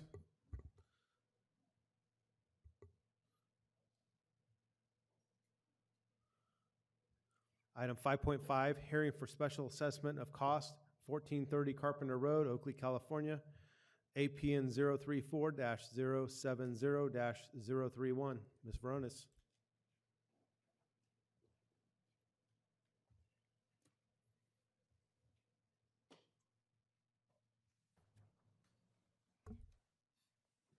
Mayor, before proceeding with presenting the staff report, if it pleases the council, I'd like to ask if a representative of the property owner is present. Is there a representative for 1430 Carpenter Road here? Thank you. This matter involves a vacant property that code enforcement became involved with beginning in April of this year. Police requested the property be boarded up due to calls several times a week involving unauthorized persons entering the property and creating hazardous waste. A site visit resulted in findings of multiple code violations, and the property was red tagged as there was no water. Staff obtained written permission from the property owner in June to perform an emergency abatement, which was performed in July. The city manager directed the emergency abatement under Oakley Municipal Code sections 1.6.134 through 1.6.146 and prepared a report of costs totaling $10,421.75. The amount includes abatement costs and reinspection fees.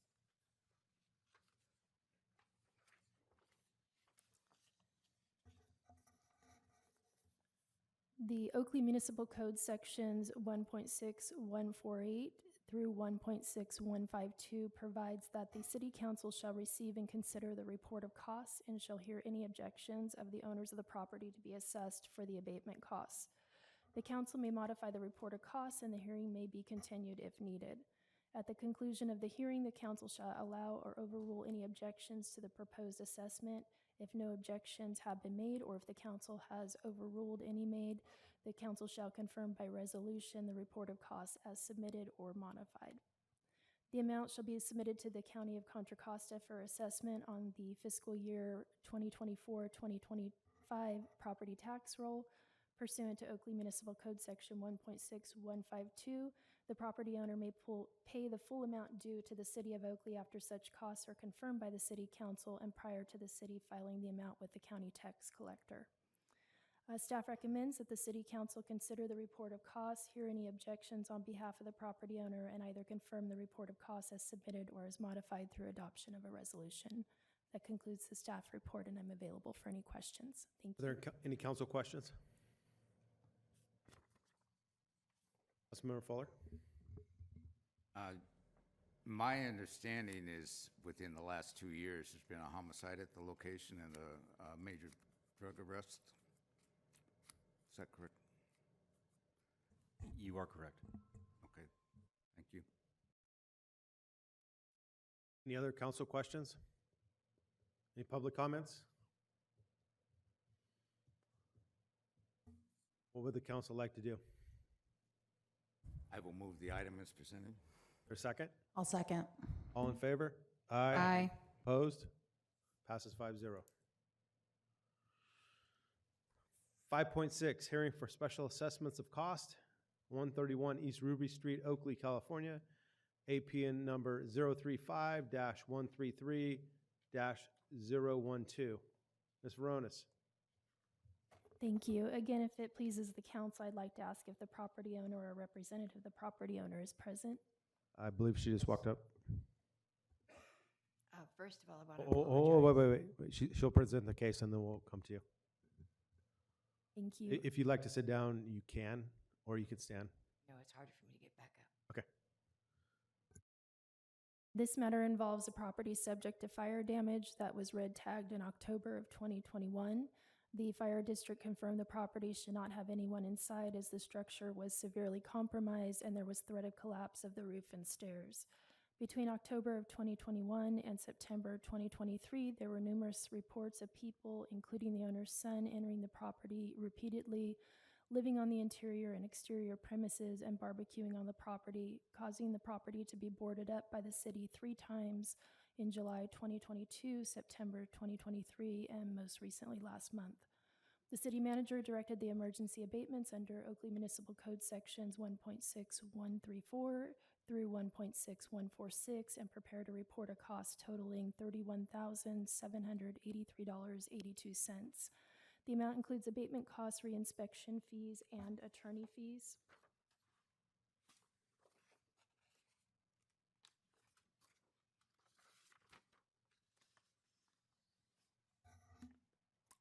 Similar to our previous assessment of costs, Oakley Municipal Code sections 1.6148 through 1.6152 provide that the City Council shall receive and consider the report of costs and shall hear any objections of the owner of the property to be assessed for the abatement costs. The City Council may modify the report of costs and the hearing may be continued if needed. At the conclusion of the hearing, the council shall allow or overrule any objections to the proposed assessment. If no objections have been made or if the council has overruled those made, the council by resolution shall confirm the report of costs as submitted or as modified. The amount shall be submitted to the County of Contra Costa for assessment on the fiscal year 2024-2025 property tax roll. Pursuant to Oakley Municipal Code Section 1.6152, the property owners may pay the full amount due to the City of Oakley after such costs are confirmed by the City Council and prior to the city filing the amount with the county tax collector. Staff recommends that the City Council consider the report of costs, hear any objections on behalf of the property owner, and either confirm the report of costs as submitted or as modified through adoption of a resolution. That concludes the staff report, and I'm available for any questions. Are there any questions from council to staff? Vice Mayor Williams. I have a question. You mentioned that it would go to the county assessors. So if it's just over 31,000 divided by 12 months, that would mean that's like 2584 if it goes to the assessors. Similar to our previous one, do we have the option to not have it go there and to set up a payment plan so that it's a little bit more manageable? Because an additional 2584. It's currently for sale. Okay. Has an offer on it. Okay.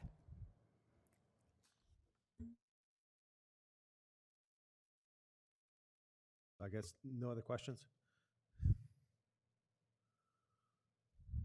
Ms. Rodriguez, would you like to speak? Yeah, I'm sorry about all of this, but it does have an offer and is due to close. Is there anything else you'd like to say, or? No. Okay. I'm just sorry. I'm 76, disabled, and sick. You know, it's not like it was intended. Yeah, I understand that. I drove by there a lot of times since right down the street. I've been there over 50 years.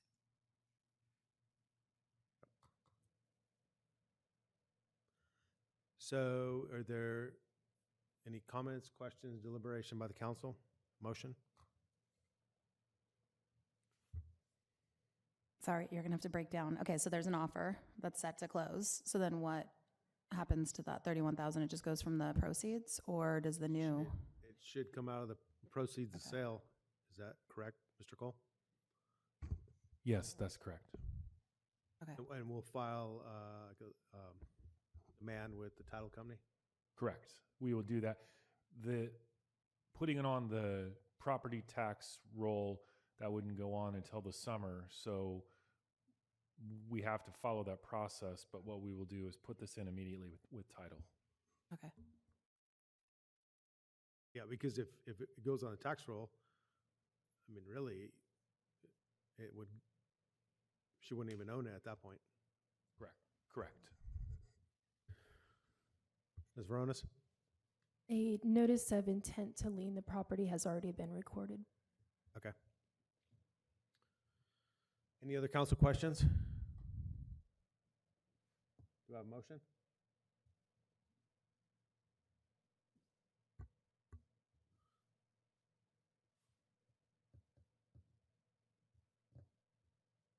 I'll make a motion to approve the hearing of special assessment of costs for 131 East Ruby Street. Is there a second? Second. All in favor? Aye. Aye. Opposed? Thank you. Am I done? Is that? Am I done? Yes, you're done.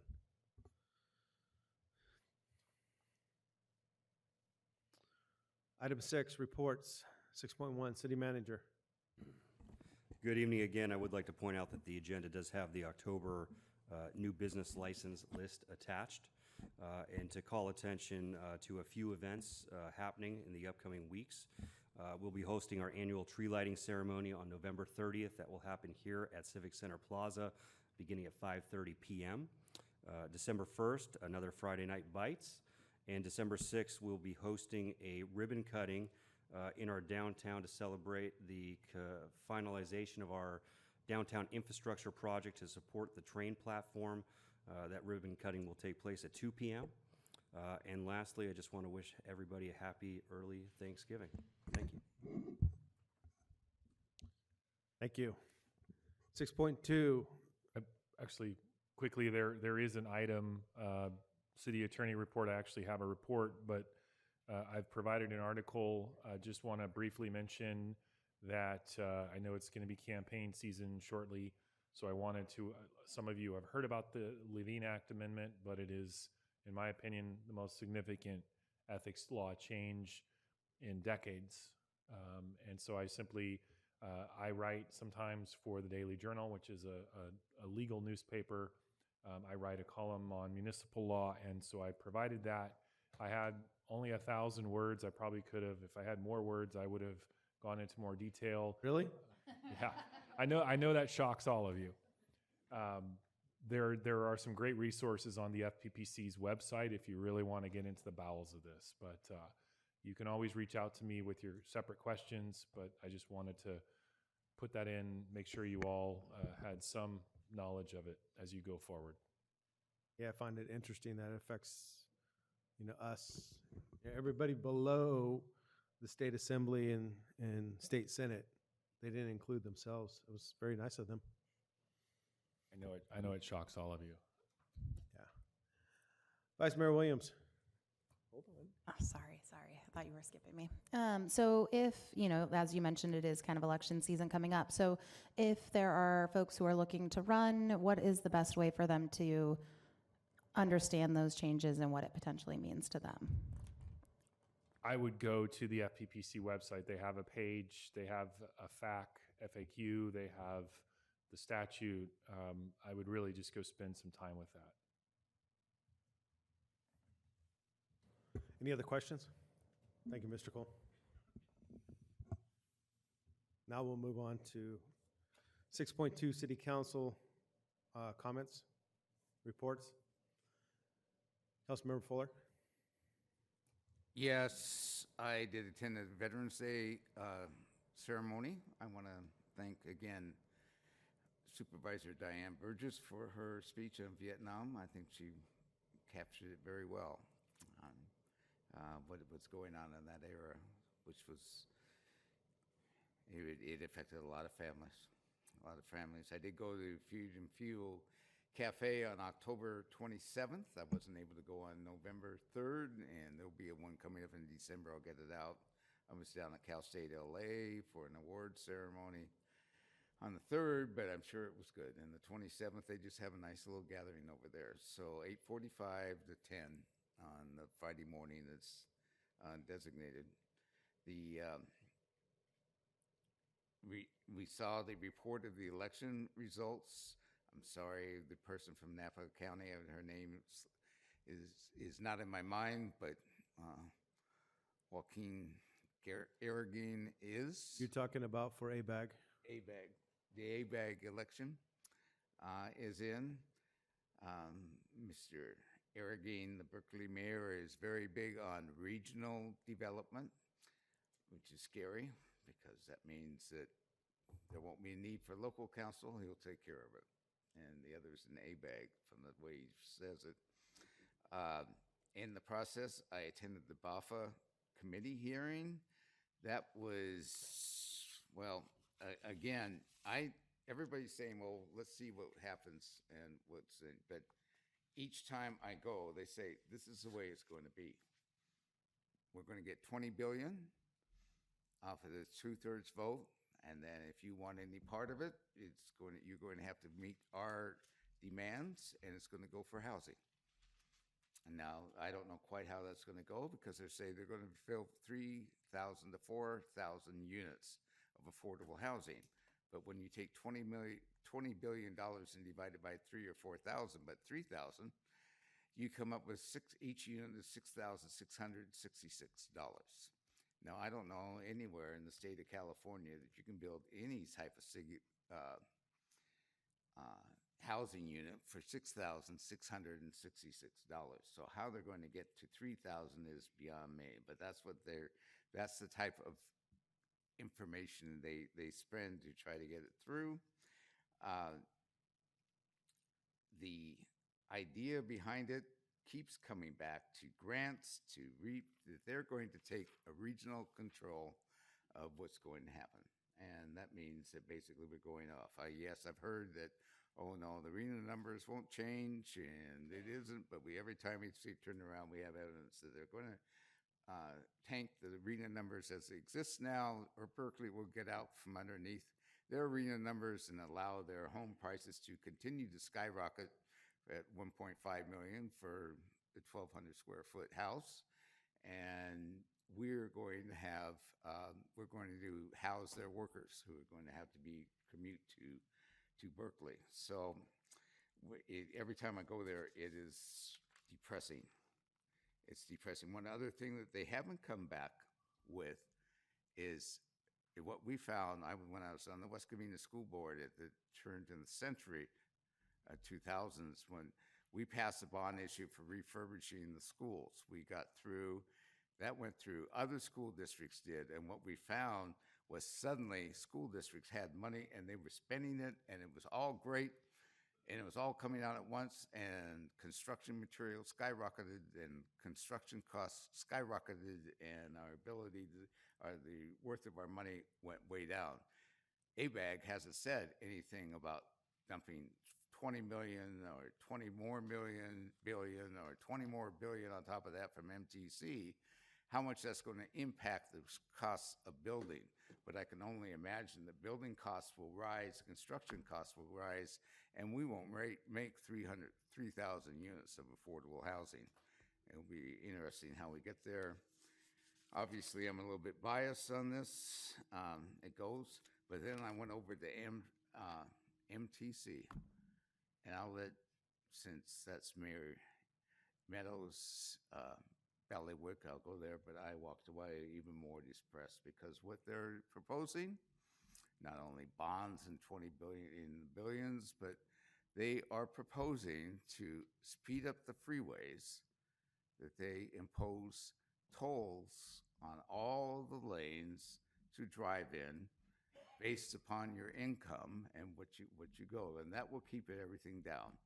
Now, in the process, and I'll let Mayor Meadows go through, they are not talking about reducing the fuel tax that builds the freeways. So in other words, they're talking about a tax on top of a tax to drive the freeway, that you would pay a tax basically based upon income is what they say, but you would pay a tax to drive on the freeway, and it wouldn't be by choice.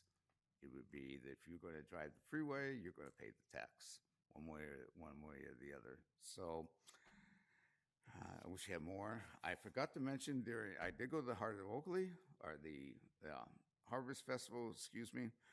One thing that I was very impressed with is the number of dogs and the number of disabled people there. There were a large number of dogs, and what I consider a large number of visible disabilities attending the festival. And I was glad to see that inclusion, and especially the dogs. If Lazy Dog is listening, we have a lot of dogs that came along and went through, and I kind of disappointed what happened with Lazy Dog. So, but we do have a lot of dogs, and they are using them. And the other thing, I did have over 125 trick-or-treaters. I'm not bragging, but we just live in one of those neighborhoods where the van pulls up and open the door and everybody's out. But in the process, though, I saw a much more inclusive community, BIPOC, white, Asian, large diversity of children there in the trick-or-treating, and also disabled children. So I was glad to see that we're making, at least I believe, just by the informal survey, we're increasing our diversity and bringing it about. So with that, I'll be stopped. Councilmember Shaw? Since our last meeting, I attended Tri-Delta Transit, but I don't have my notes either. Affordable Housing Ad Hoc Committee, and a couple updates from that is they did report that they are fully staffed in their maintenance as of 10/20, which happened to be 6 days prior to our meeting. Also a new on-site manager, and they were going to be adding additional maintenance staff and a new trash service to take the trash out daily, which should help with pest control and some of the lock issues. And so the highlight of it was kind of giving the staff time to use these new changes to show the improvements. They're currently at a 78% occupancy, and they need about a 92 to 93 to really finance their property. They were hoping to host an open house, introducing the residents to their new staff.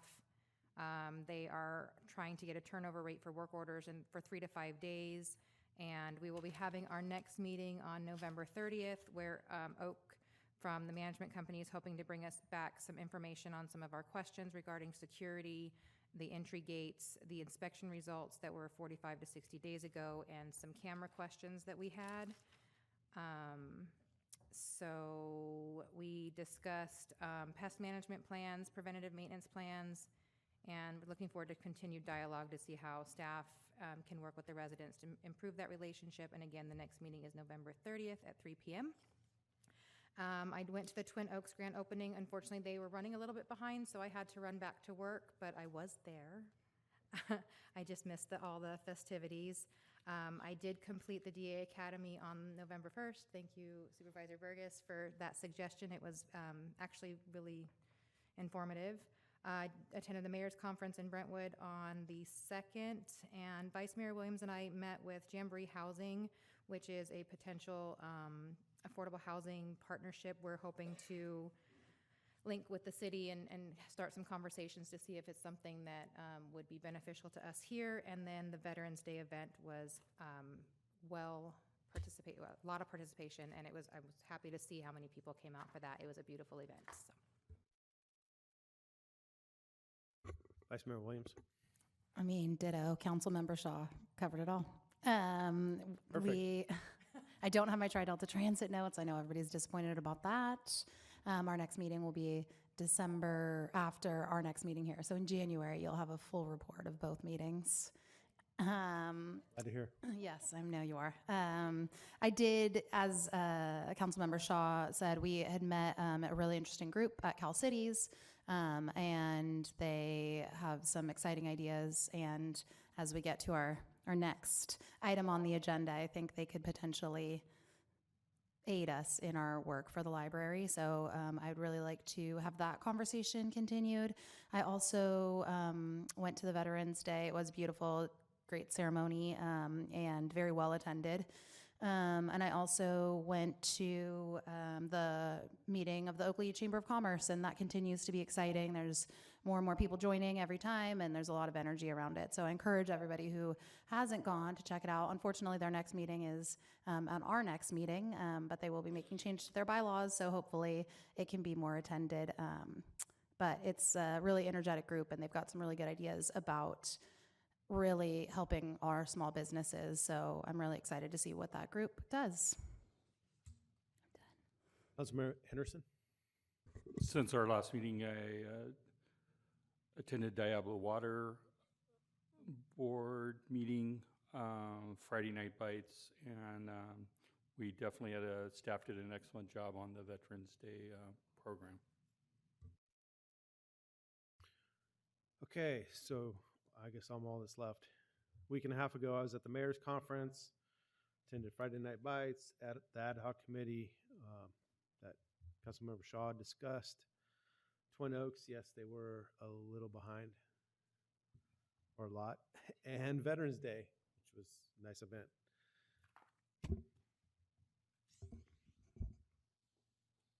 Requests for future agenda items. Are there any requests? Councilmember Fuller. Yes, if we could have a work session to ascertain the safety of the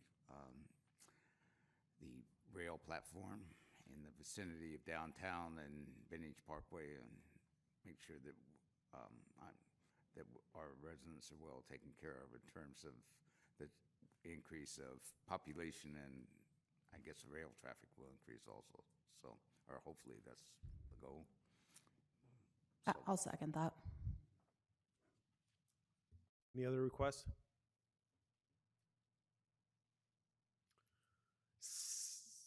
Hold on. You just delayed it. So our next item will be long, and it's 8:30, so we will take a break, about 5 minutes.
when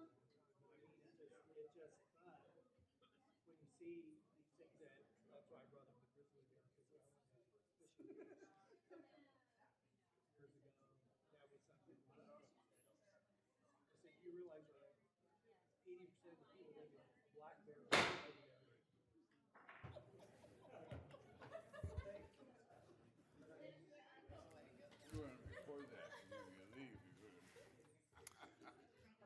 Item 7, work sessions. 7.1, Library and O'Hara Residential Projects Design Economic Feasibility Analysis Update. Mr. McMurray. Good evening again. This is a feel-good moment, I feel like, and there's been a lot of work that has gone into culminating this point. And before I begin and introduce the consultant team that's here to kind of walk us through our presentation, I want to acknowledge some people in the room that I think are supporters of this project, supporters of what we're trying to do here, and are going to help us bring this project to fruition. So I'd like to acknowledge Supervisor Diane Burgess and her staff who are in attendance, County Librarian Allison McKee, Oakley Librarian Lisa Canna-Loomis, and all of the friends of the Oakley Library that are here in attendance tonight. So they deserve acknowledgement because they've been involved in one step along the way on this project. With that, we did hire Urban Field Studio along with Economic and Planning Systems to give us a secondary analysis on the initial analysis that Baker Tilly conducted for us and was presented to you all at the beginning of this year. The culmination of that work is tonight. We have a very lengthy slideshow, so I'll stop talking and we'll let the consultant team led by Jane Lynn and Ryan Call from Urban Field Studio, and we have Typhion Rice Evans and Bex Allen with Economic Planning Systems. Thank you so much.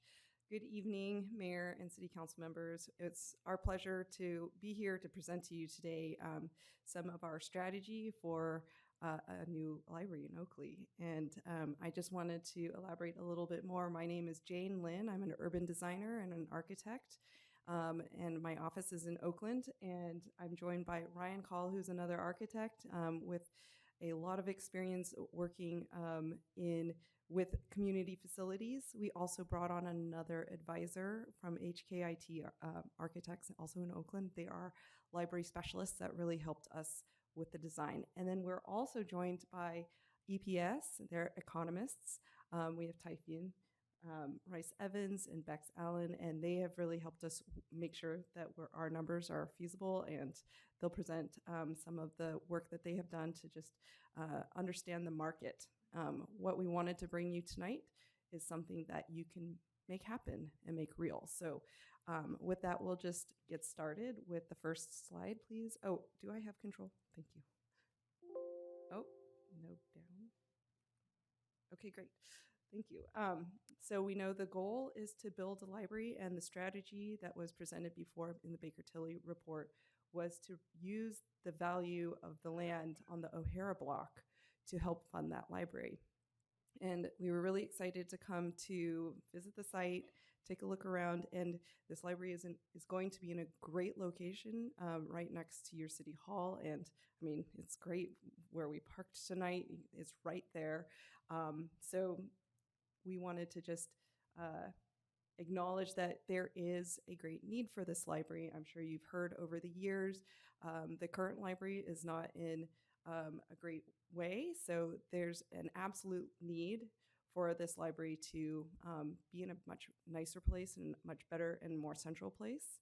And so we don't disagree at all. We wanted to figure out how to do that. And so with that, we wanted, one of our first goals is to make sure that it's a library that Oakley can afford, that the design is within the means to pay for it. And of course, this means that the library should add to the quality of the downtown. And so when we had our first meeting, we talked about all the different amenities that are desired: a children's section, a senior space and veteran space, a space for city administration possibly, a space for ancillary county services possibly. As we get down the list, these are sort of ordered in the list of priorities. It could also include shared use with an emergency operations center. And, you know, it would be really nice to have dedicated offices for you all to lease or others who are elected officials. So when we did this wish list, we started to think about what you could fit there. And actually that is our first approach, is really just trying to figure out what could fit. But cost is a real big part of it. And we did a little bit of study on how much it costs to build a library. And the answer is not firm, but it's around $1,000 per square foot. And we'll just go through a couple examples. This would include all the construction costs, the cost to design it, the soft cost, that is, fixtures, furnishings, and equipment. So it's pretty much everything. So the first example we wanted to show you was the Pleasant Hill Library.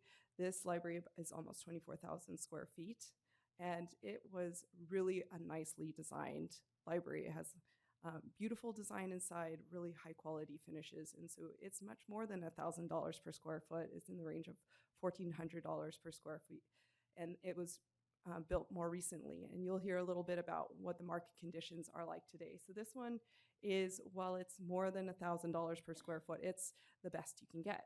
So, and then just to look at some other nearby examples in Mountain House, this one was designed and opened during the pandemic, and it's a large library, but it also shares with the Mountain House Town Hall. So the library itself is about 21,000 square feet. So just to remind you, these are 20,000 square foot or more libraries, so quite large. And the cost was a lot lower because of the efficiencies with building all of these services all at once together. So so it's on the order of $575 per square foot. And it, of course, there's some advantages in the cost of construction from a couple years ago. Here's another smaller example. It's in South Berkeley, and I'm proud to say that I was part of the early design of this library when I was at a different firm in San Francisco. And this library, 8,500 square feet, is $765 per square feet. It was built a while ago. It includes a tool lending library, and it's got unique uses to it, but it's on a very small site. But just to provide a range of what is possible out there, that's why we're showing it here. And then also just to show something else that is in San Francisco that's on a smaller end. This one's 9,000 square feet. The cost is $1,500 per square foot in 2013. So just to also give you another data point about how much libraries cost.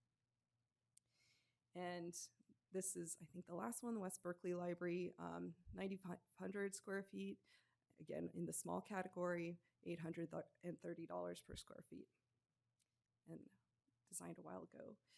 So with that, I think I wanted to turn this over to Ryan Call, who has put together 2 options for you to consider. Well, we also have a third option, which we'll get to a little later. But good evening. Thank you for this chance to present some of the thinking. We studied in depth the kind of more gold standard libraries, which are at 20,000, 21,000 square feet. And they really have all the bells and whistles, and you know, they're a main branch significant library, but they also came with a pretty significant price tag at $24 or so million. But there were some interesting optionalities that were really revealed out of these 2 studies. On the option 1, we thought, well, let's go with something where we retain the park kind of as it is, with the parking, pull-in parking right up to the park, and the drive aisle access that pretty much aligns with the street that goes through the site. So it kind of leaves how you move in and around the park as it is today. But then we took the site that is just to the south of that drive aisle and used that to create the library site. Now, option 1 is sizable, and it's large enough such that you could actually have city offices over top the footprint. So if you were building a project that was, you know, part office building, part library, you might see some of the efficiencies that we saw in the Mountain House project, where they were able to share costs and get costs down per square foot. but you're also committed to a larger building concept. The option 2 was another way to look at that. We eliminated the street that went through the site. What was interesting about that strategy is it allowed us to have basically a city office building next to a very grand library, but you lost that cross-street connectivity through the site. But it also did push the library right up onto the park, so you walk out the front doors of the library, and you have the amphitheater, or the mini theater, and all of the amenities of the park right there. In all of the schemes, we wanted to kind of have the grand reading room on the Norcross Street. So it kind of holds the corner of the library on the park, and you would really read both dimensions of that from an angle. And then we looked at having the city offices, of course, closer to your existing city hall. Okay. Great. So these were 2 options just to look at, in the most ideal situation, looking through all of our wish list and, what is possible on the site. So you can fit quite a sizable library and many community services here. So that really is what we learned out of that. And so if we're talking about a 25,000 square foot building at $1,000 per square foot, that's almost $25 million. Okay, so that's a pretty big price tag. And, I'm going the wrong way. So in order to help fund that, there are many different ways, but one of the ways is to really look at the O'Hara site. And the O'Hara site is a really ideally located block. It's a whole block. And here, the idea is to maximize the value of this block and think about how housing could possibly help with the cost, with the funding of the library. And so with that, we looked at a bunch of different options on how to lay out that site and to get as much housing on it as reasonable for your market. So with that, I'm going to hand it back to Ryan. All right, so a lot of my career, more than half of my career, I've split my life between public sector projects and private sector projects. And in the private sector, you don't want to make assumptions about what's profitable. You want to explore it. So we came up with 5 tests on this where we explored a larger unit, but less of them, single family, detached, highly desirable in Oakley. And then we worked our way all the way up to small apartments in a very dense podium configuration. So I'll walk you through the 5 studies we did very quickly. The first one is something that you see quite frequently in and throughout this area. It's referred to as an 8-pack. And what it is there's a driveway, and they cluster 6 or 8 units around it. And the yards are kind of small, but people are able to have a 1,600 to 2,000 square foot house, small yard, but it's single family detached. They're not sharing any walls with anybody. And it's a very, with building codes, it's a very simple product to build. It's a very inexpensive product to build, and it has a nice profit to it. So the question was, how many of those could we fit on the site? I used an example up in Elk Grove and Sterling Meadows. It was recently built, and it's unique in that it's a very compact version of this product, and you only have a 270-foot site by 200. So we had to look for something that would get us 2 groups, 2 8-packs, and this model was kind of the best fit for that site. We did also have a little strip of land after we placed in those 2 8-packs. We still had a little bit site area left over, which was ideal for a duet product. So again, we're keeping the units small, so we have a high number of units, but it's still a very simple construction type and a very popular product in this market. So these are the duet products that are based off a project by DeNova. And so this is the site plan, and what you'll see on the upper part of the site, you'll see the 2 driveways that have, each driveway has 8 units clustered around that, and those are 2-story single-family detached homes, each with 2 cars. This is a very common product type out here. You're not asking anybody to think differently. This is something people seek out and look for here. We were able to get 22 units total, and most of those being the clustered housing product up there. So, and EPS did all the studies on the profitability of these different projects. The next site study that we did was we took another product that you see a little less of, but they do exist out here, which are townhomes. And since this is downtown Oakley, essentially, we went with a product that was fairly small and would really cater to an entry-level buyer.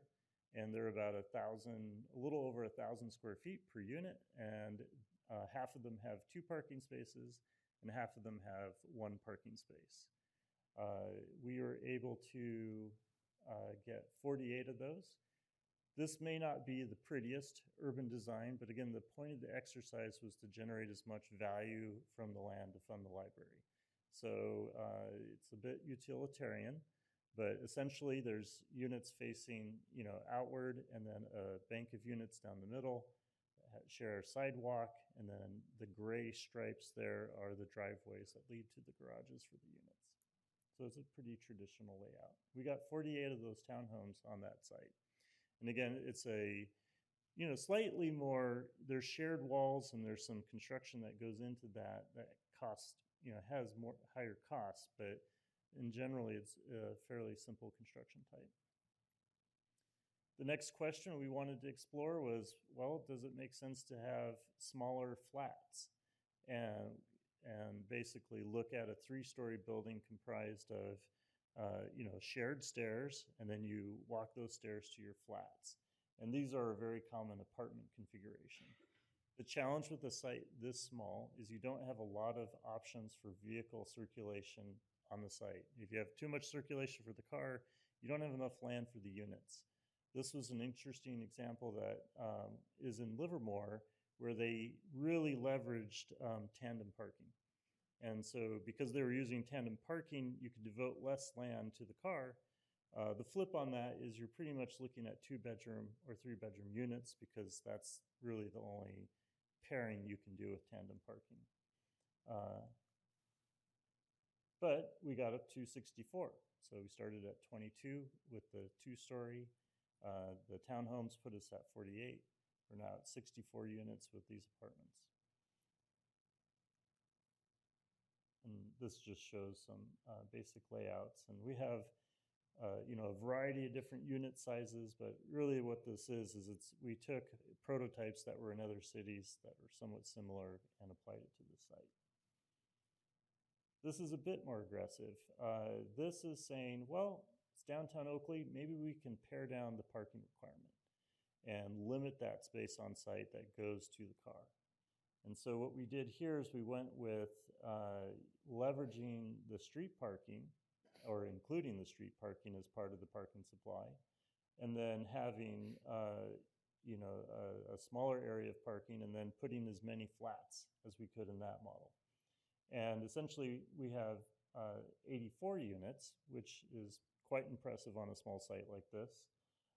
Surface parked, so nothing complex there, straightforward construction.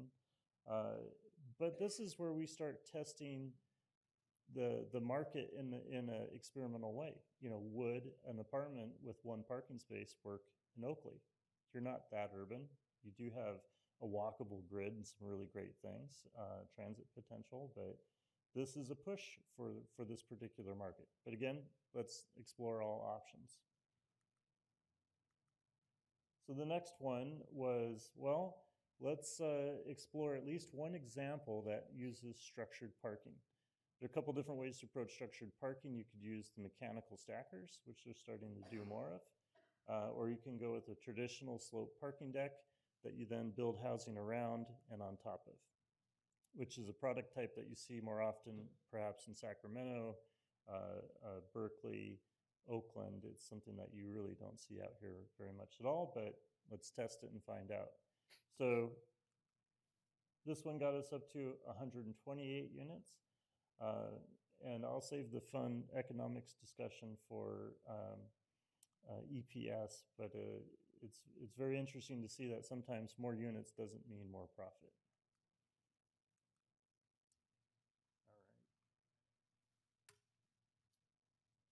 Thanks, Ryan. Good evening, Mayor, City Council members. Let's see if I've got this going the right way. Yes, I do. So, so as Ryan mentioned, we now had, with all of their work, a robust set of housing options to study. And our job was really to ask the question, to conduct a residual land value analysis, which is effectively asking the question, how much would developers be willing to pay for this land specifically, by looking at both the revenues we'd expect them to be able to obtain from the different product types, the costs of construction, building at a reasonable profit. You put those together, and what remains, what kind of positive value remains, we envision that as the residual land value, the kind of willingness, the amount a developer would be willing to pay for the sites. So we had 4 or even more product types through the site yield analysis to evaluate. Wanted to mention that this is, because it's publicly owned land, it is subject to the state surplus lands requirement. And so one of the things that has a big impact on the financial outcomes that I'm about to show you is there is a requirement, quite a substantial requirement, for affordable housing at 25% of low-income housing. So some of the outcomes, again, hypothetically, would be different if this was purely a market rate project, but that's a requirement that we have to kind of live within, that's built into the analysis. We were able to draw on a lot of data sources. We chatted with local and other regional developers, Anton, Denova, and others who were able to give us kind of up-to-date information on the cost of construction, sales prices, and many other useful inputs, building also on the body of work that we built up over the years. And of course, we had to integrate certain other costs like the city fees, et cetera, into our analysis to make sure we're capturing all the revenues and costs. So the first question we kind of analyzed and answered was, how much does it cost to build? What is our estimate of how much it would cost to build a unit from these 4 different prototypes that Ryan had described? And so single-family detached, obviously this is partly related to the construction cost per square foot, includes the hard cost, the soft cost, the fees, but it's also related to the size of the units, and so there's a variation in size. But here you can see, as is somewhat typical, a single-family home, a larger single-family home will cost a bit more to build than a townhome, which will cost a bit more to build than certainly many garden apartments. There's a range there for some of the different configurations that Ryan looked at, but we focused on the less expensive one. The more dramatic number here is the podium apartment number, which is a product type that one likes to see if you're looking for density. The problem is you have to build a podium, you have to use more expensive materials. The cost of parking is very high. So there you see the costs go up to about $540,000 per unit, which is, as I'll show you in a second, is a hard hurdle to overcome. Next we did market research on we basically needed to figure out what is the average value or revenue per unit that could be generated from each of these prototypes. And this combines both the recognition that we're selling homes, 75% of our homes can be sold or leased at market rates, but we also have 25% of our homes that we're selling or leasing at a lower rate to meet that lower income threshold. So that's why you'll see some of these numbers are kind of the blended averages between the actual price point, the market rate price point, and the below market rate price point. Putting our values per unit, combining them with a development cost per unit that we noted, adding in a 15% profit, which is a common consideration as a kind of hurdle profit that home builders will want to make as a return in order to make some profit, attract financing, et cetera. We look at those two together and we subtract them out, and we come up with the residual land value. And you'll see, and I'll explain a little bit more on the next slide, only in one case did we find a kind of positive residual land value, that being of the single family detached units. In other words, in all of the other 3 cases, we were finding the costs, the development costs, which is you might have read about, have been increasing a lot over the last few years relative to revenues, have put many of these product types in a more difficult situation. So results of the land value analysis under current cost and market conditions combined with the affordability requirement, we're basically finding negative residual land values, which basically means not viable housing of that type, at least on average. However, the single-family detached under current market conditions is the most promising. And even with that, even with the kind of blend of mixed income housing, we do find that it would command a positive residual land value. And we do believe if offered on the market, developers would be willing to pay. There is enough flex in there for developers to pay a positive amount for the land. We did look at that. Oops, I think did I go the wrong way? The wrong way, sorry. So we looked at we wanted to show also some sensitivity analysis. The market costs are changing, markets are changing frequently. So we wanted to show both a kind of a base case and a premium case. So in this case, the base case is where that's the kind of current market conditions, if you will. And there you can see when we take that $45,000 per unit or so, we build it around the whole product and the whole site.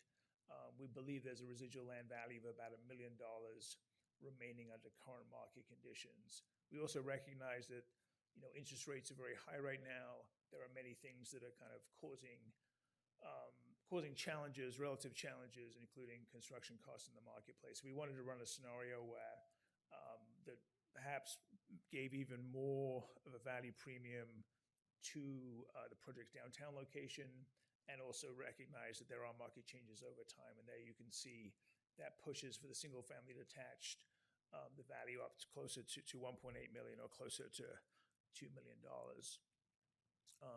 So in summary, on the residual land value side of things, like as Ryan mentioned, we've explored, Urban Field Studios explored many options, trying to get as much housing, as much value and revenue we could out of the site. We think that the single family detached in the current market, the single family detached would be the strongest use, potentially generating between $1 million and $2 million in residual land value. We do recognize that every developer will be every transaction is unique, and so it's hard to be absolutely certain until we go to market what kind of offers we'll get in. They could be depending on whether you're an optimist or a pessimist. We might find they're somewhat higher or somewhat lower.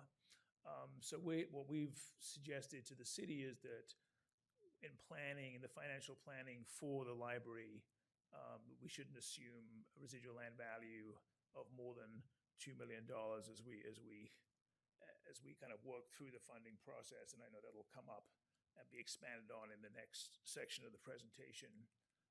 And finally, just wanted to kind of note that we find that over time, we find that in the marketplace, there are many different developers who have different products and different innovations that they can bring to market. We also find that construction costs and there's a lot of materials, other elements are changing all the time. So even though we believe that single-family detached housing is the highest and best use at the time, we do believe that if you go out to market for developers, that you would want to kind of leave options open, because you might find that at that time someone has made an innovation in townhome development, things are improved. So we recommend flexibility, but we wanted to give a kind of give our assessment of land values under today's conditions. And with that, I know I'm handing it off to Jane. Great, thanks, Typhian. So really, what was just presented means there's somewhere to go up from here, but it may not have been as much as you thought before. However,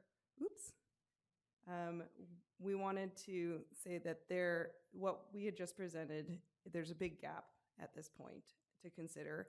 And there's just only a few things that we could do. One is to consider our other funding sources, and the other is to consider what the size of the library is. So we've kind of done both.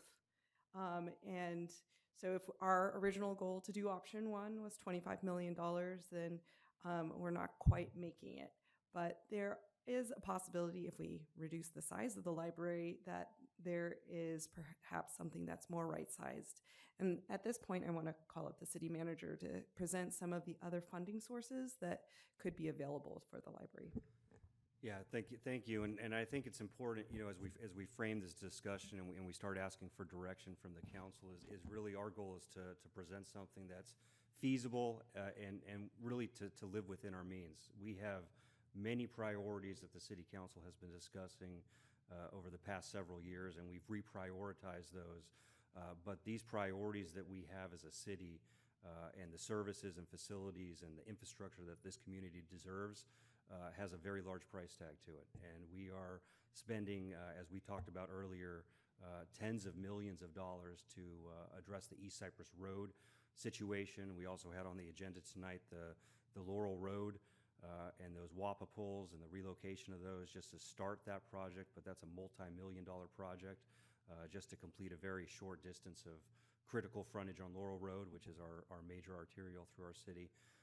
And the library, which is very important, but in the grand scheme of things, we don't have the capacity to generate the $25 million plus that would be needed to construct.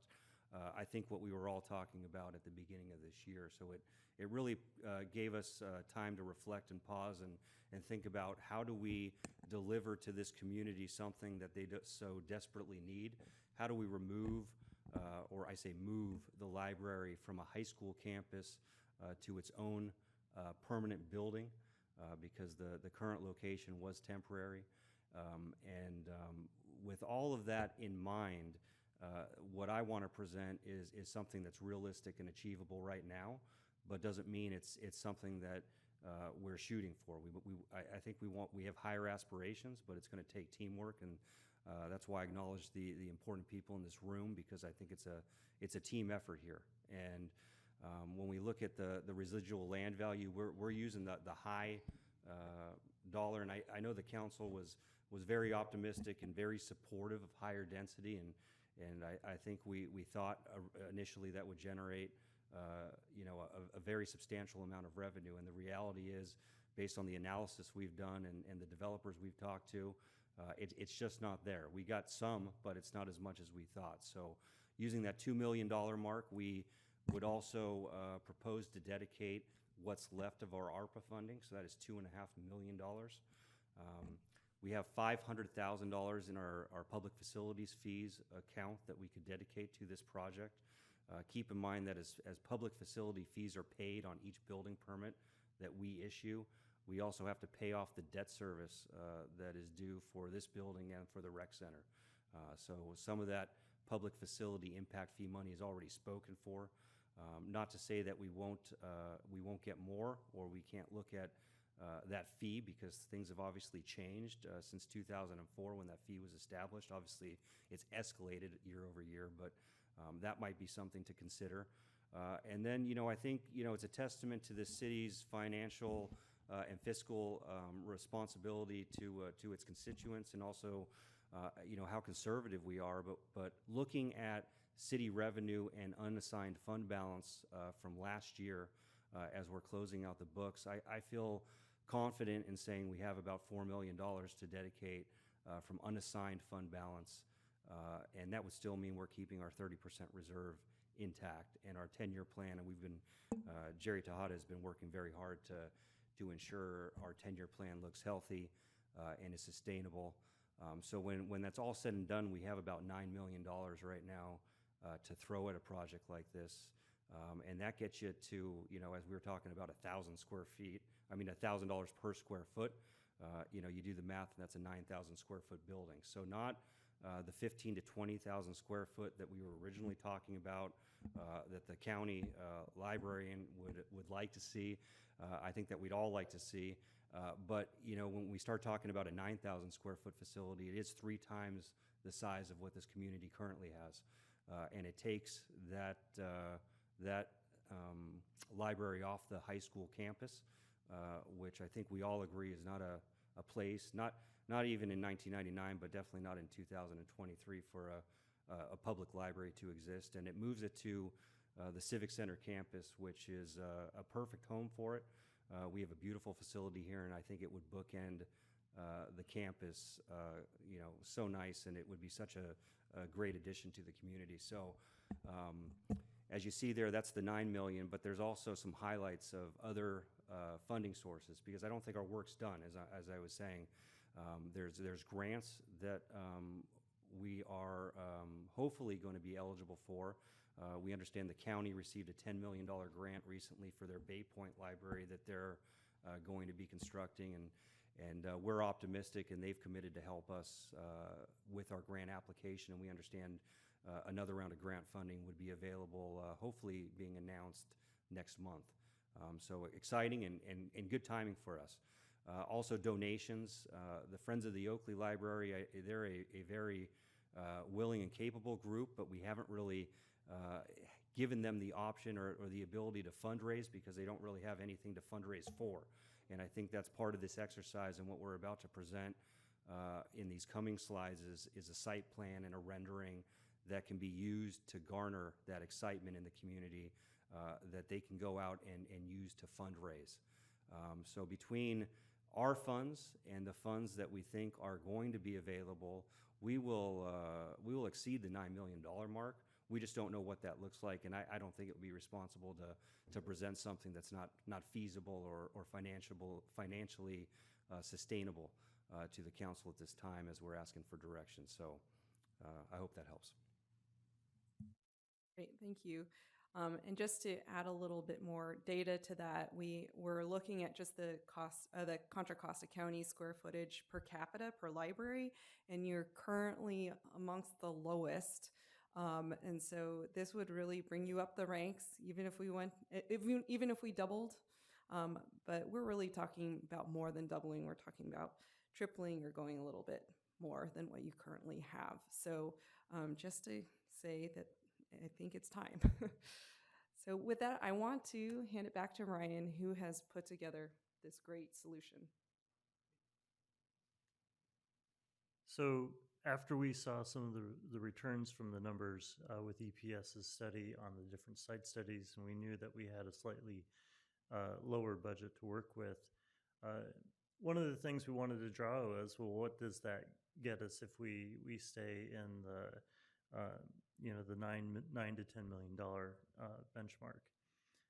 But the other thing we also were directed to do is make sure there's flexibility in the site plan concept, that if additional funds are raised or discovered, we could expand the library concept to be larger. And so we developed a site plan concept where the circulation going east-west tucks into the library. And you'll see a dashed red line that indicates a site where there could be another building or an expansion of the library along the edge of the park. And so the concept here is that we've presented, the large library, and now we have one that's probably, it's a touch on the smaller side at 9,000 square feet, but that's still a really nice library. And if you want to experience a library of that scale in person, there's several of them in Berkeley. Their branch libraries are all right around 8 to 10,000 square feet.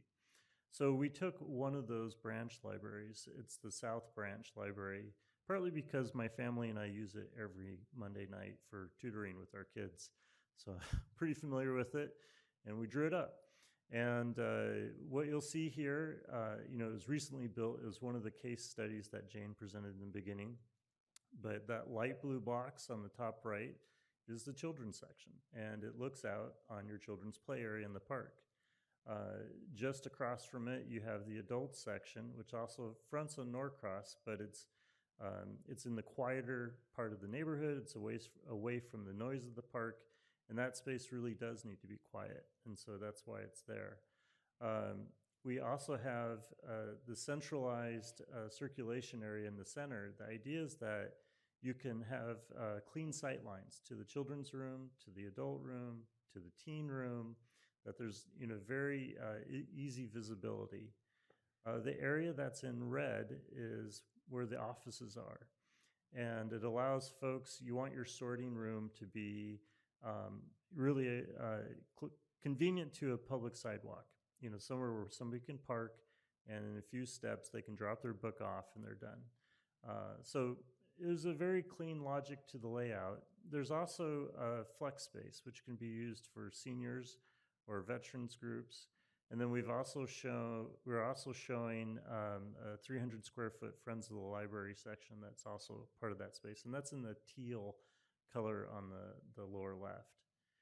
The library here is organized in a way that the purple program room, which can be used for community events, could actually be open when the library itself is closed.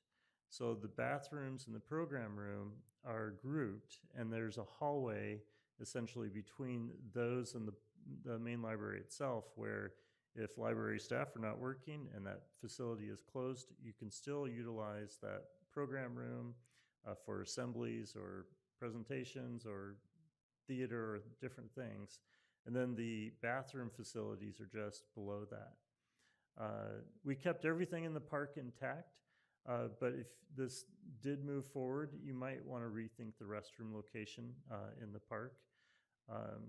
But I think in general, this would provide a really nicely scaled project. So this next slide is only meant to show the potential of a rendering, but also the general height and scale of the proposed library, which you'll see there on the left. It's not a design. It's simply we took the floor plan and we made it 3D. And that gives you an idea of how much land that building occupies on the site. Your job tonight and the feedback that we get from you will help us then take that kind of raw form and turn it into an attractive architectural looking building for the purposes of generating support and additional funds for the project. So this kind of gives you an idea of some of the storytelling elements that we can use. We'll use an image like this, but with a much more expressive building. We'll also take a view where we're standing in the park and looking at it at eye level, so you could really understand what it's like to be approaching the library and how it feels in the park. This gives you an idea of some of the rooms and scale of the rooms. It would be a somewhat intimate library. But I would encourage you to make the drive over to Berkeley. They, 10 years ago, did this massive library fund where they renovated 4 or 5 libraries, and all at the same time. So, and I think 3 or 4 of them are at this scale. How should it look and feel? I think, the folks that really know what's right for Oakley are the folks that live in Oakley. And so, we can help generate an image that gets people excited about the library or even influences how the ultimate architect will design it. But one kind of fork in the road is, do you want the structure to express a contemporary look or something more traditional? That's a Capitola branch on the top left in Santa Cruz. And they're another area. The Santa Cruz libraries did this, massive bond and, fixed up or replaced several libraries all at the same time. About half of them are traditional and half of them are contemporary, kind of based on their urban context. The one on the top right is the South Branch in Berkeley. And then this other one down here is in the Mecca of Contemporary, which is in Indiana.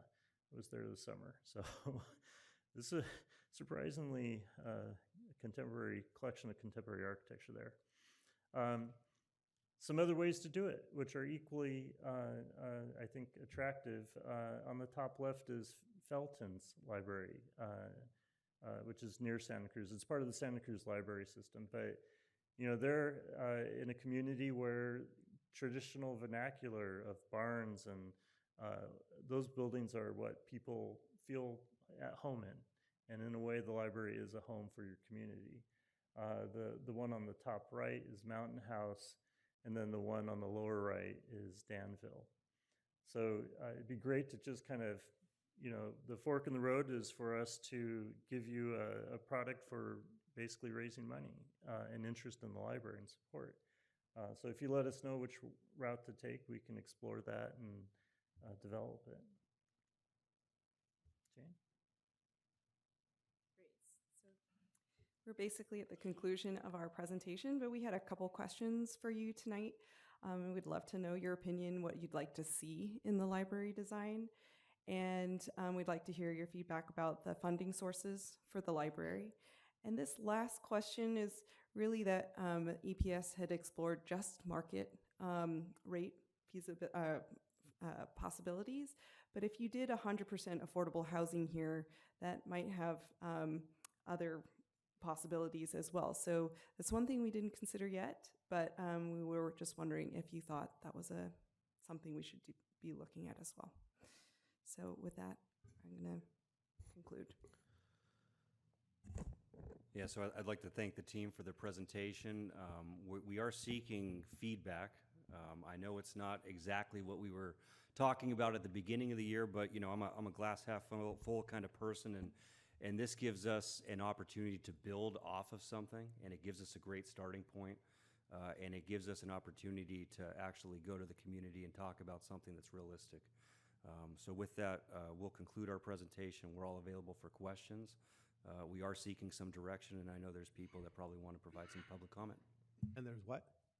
Some folks that want to provide some public comment. I'm just going to ask it right now. Question 3. I mean, is it going to get us more than $1.8 million in residual value? I mean, otherwise, I don't see why the question's there. I think it's a question we wanted to ask. I don't think we know the answer in its entirety. I can tell you when we did interview Anton, who's an affordable builder building in the area, who has a great reputation, they were not, I'd say, bullish on the site, its location, and how competitive it would be for the funding they seek. That's not to say other affordable builders who use different funding might be more competitive. And I think that's why, if the direction is to proceed and we start crafting an RFP to find a development partner next year, we'd like to leave it somewhat open-ended because although we've done what we feel to be a pretty in-depth analysis, we want to make sure that if there's a better way to attack this and someone is more creative than what we've been, we should have the mindset to be open to that. So the short answer is we don't know. Okay. Do you guys want to start with public comments first? Ms. Fuller.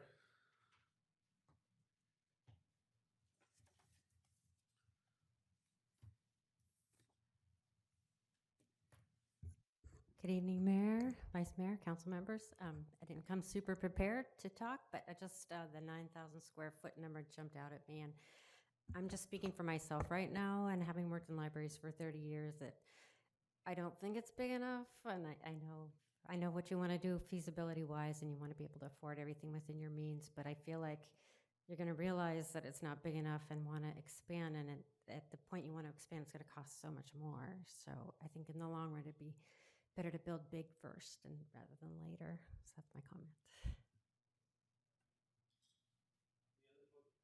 Any other public comments? Ron.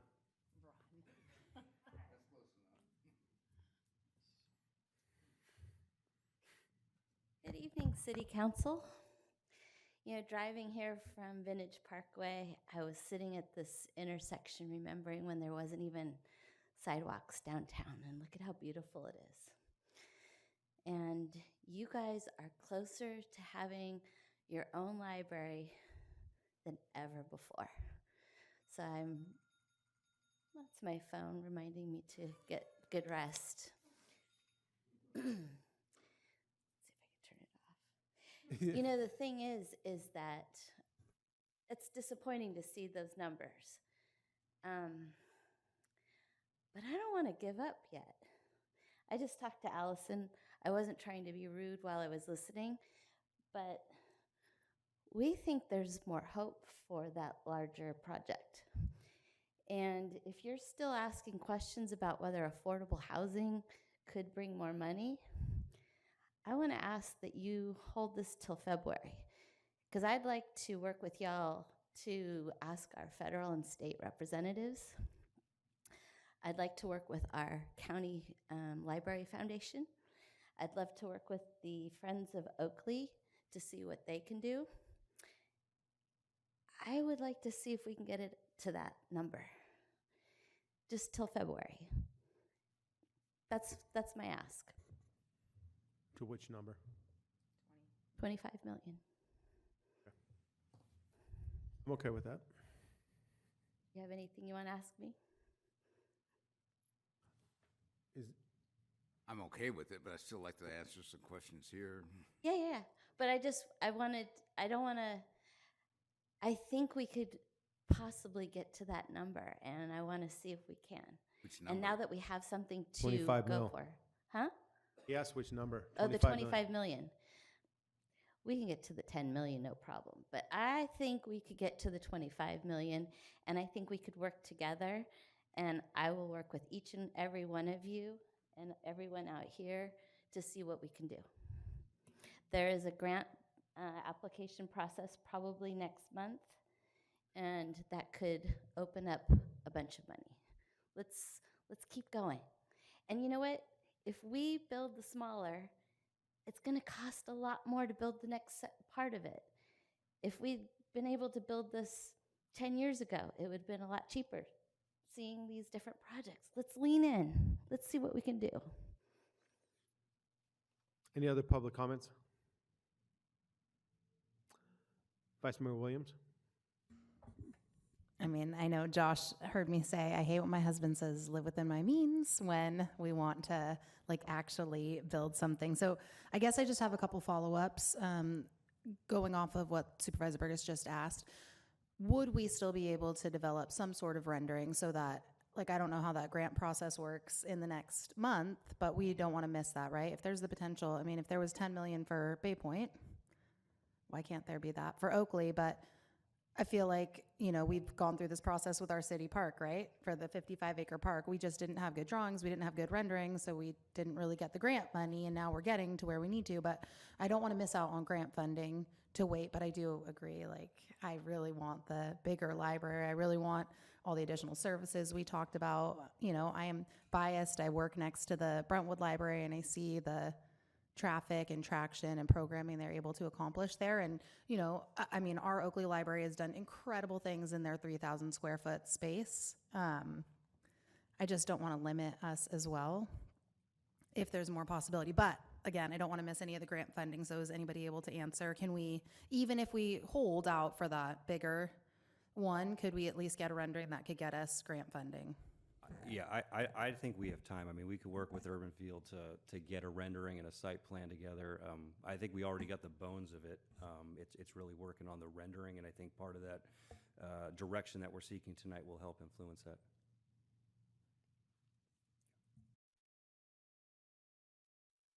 Councilmember Shaw?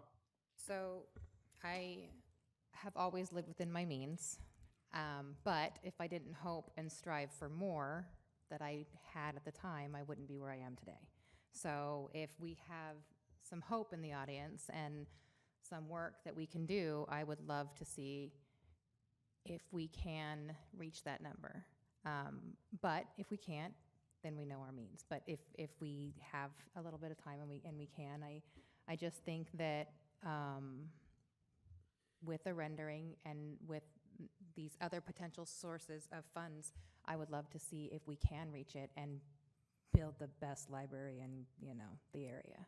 Because I'm tired of just settling for what we have to do and not what we can do if we get the right people on board. By pushing it out, does it have any effect on our timeline with the county? No, I mean, we were given 3 years from the demolition. We just completed that recently and accepted it, so we have plenty of time, in my opinion. Okay. Councilmember Fuller? What is the population that each of the 5 libraries in Berkeley serve?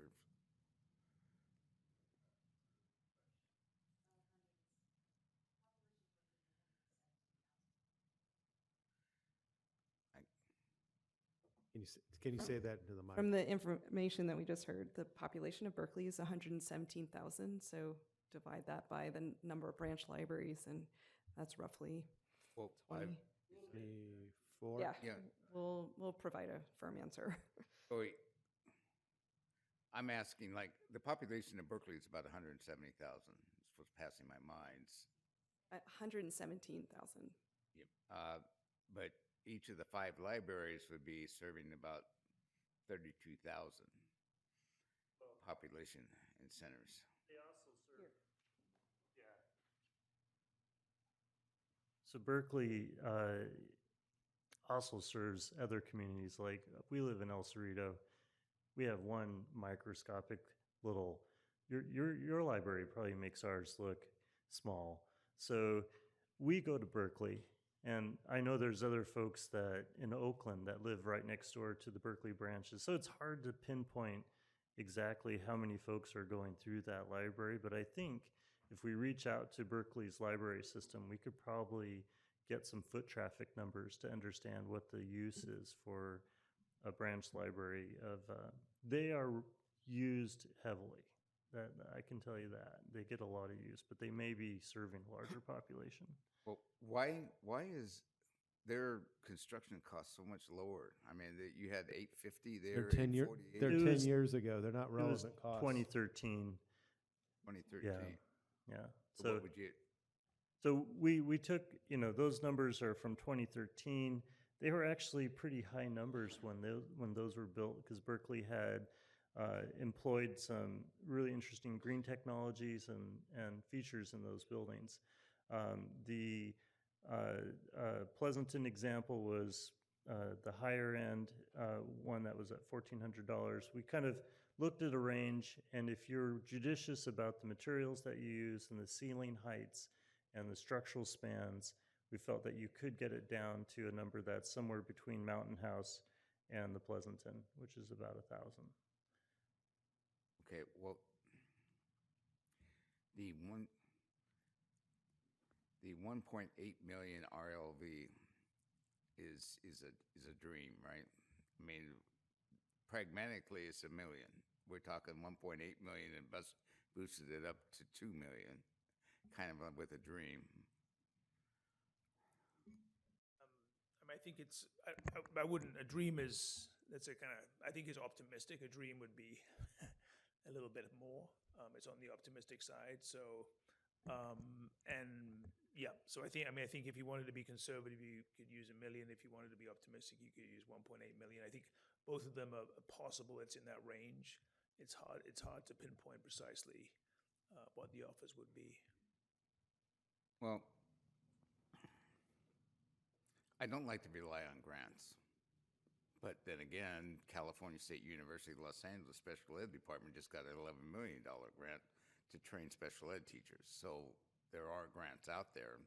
Maybe not, I'm not going with libraries, but I don't like to depend on grants because a lot of people apply and just a few get through.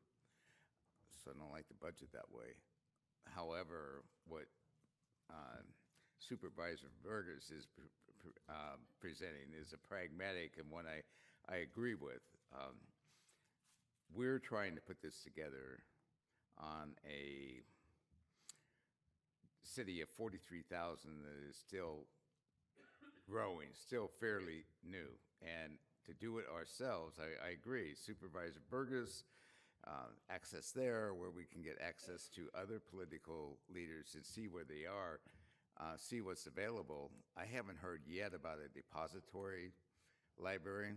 I know at the University of Laverne, that's how they survive. They're a depository library. They accept any government document they got. So that's how they keep, or were keeping their head above water. If we can work with the federal government or state government, and in the process, I'd like to know what 100% affordability. I'm not sold on 100% affordability, but the way things are going, even without the ABAG and all the things that are going on, everything's coming out of Sacramento. If you can talk tying a library to a project like O'Hara with 100% affordable housing, I think we could go a lot further in selling the project overall and find other funding that's available. So I'd like to put it off till February and see where we're going. I agree.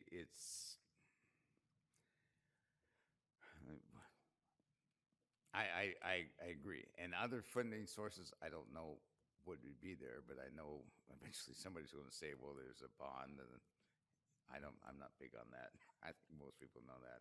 So I agree. We need, and we can't do it ourselves. I mean, that's agreed. It needs to go there. I've mentioned in the past, and many school districts have, why we haven't hired a lobbyist ourselves up in Sacramento. Maybe even we tie in with some in Washington, because we sit here and wait for him to send down the grant when it'd be nice if somebody was pounding on the door up there for us. But I know that's expensive. It may be something we can't afford. So, but I know Supervisor Burgess has a lot of connections. We have connections, our staff does. So we have more research to do. Councilmember Henderson. First of all, we all know we need a library, and we've all known this community's needed a library for 20 years or longer. I don't know if we can get to the full, 24,000, but as we're exploring this, and I'm very good of reaching to February or March and doing some more work, but I think this team still needs to continue doing what they're tasked with. So I wonder if we end up doing the renderings as something and kind of splitting the difference and building it at 16,000 or something, something we still have to strive for as we're a bigger library, but something that maybe we can live within our means versus the thing. I mean, we can weight it there, but this community hasn't had something to go out and show to see what we can do for donations, to see what we can do with our local developers and bigger businesses such as Amazon coming into the community and stuff like that. So I'm kind of in that halfway. I don't know if we can get the full thing, but find something, we know we can hit that 10 million mark, but could we hit that $15 million mark or somewhere right there? But design it a little bigger in there, knowing that we have a scaled down version, I guess. And I may not have made 100% what I just tried to say, but kind of split the difference. So I support going after the 25 million. I support having renderings at the 24,000 or so square foot size. Doesn't mean we have to do it, but if we're shooting, and I understand what Councilmember Henderson's saying, but if we shoot for 16,000 square feet, that's what we're going to get. We're not going to get 24,000. But if we shoot for 24,000 square feet library and we're successful, we get it. If we're not successful and it's only 16 mil that comes in, then we can back it down. I would prefer in the short term to shoot for the stars and go after that bigger library. Councilmember Shaw. I agree. I think I already said that. But also, as far as the affordable housing aspect, I don't want to take it completely off the table if that can potentially bring us some profit. we did meet with an organization that hopefully staff gets a chance to talk to that could potentially bring some different ideas on that side of it. So I'm open to keeping that. I want to shoot for the whole thing and then scale it back, you know. So that's where I'm at. Vice Mayor Williams?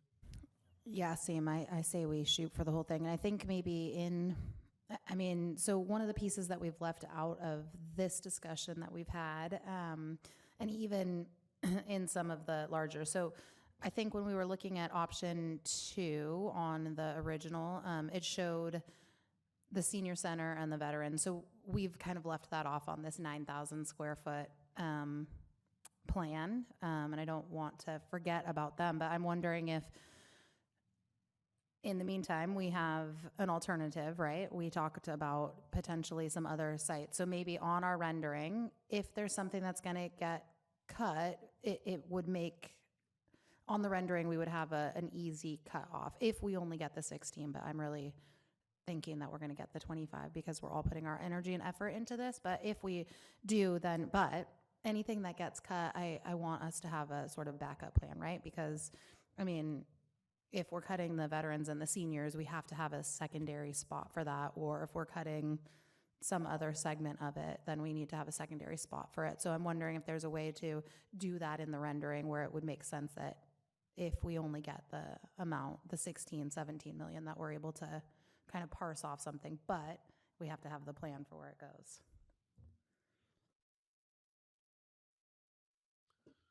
Any other comments?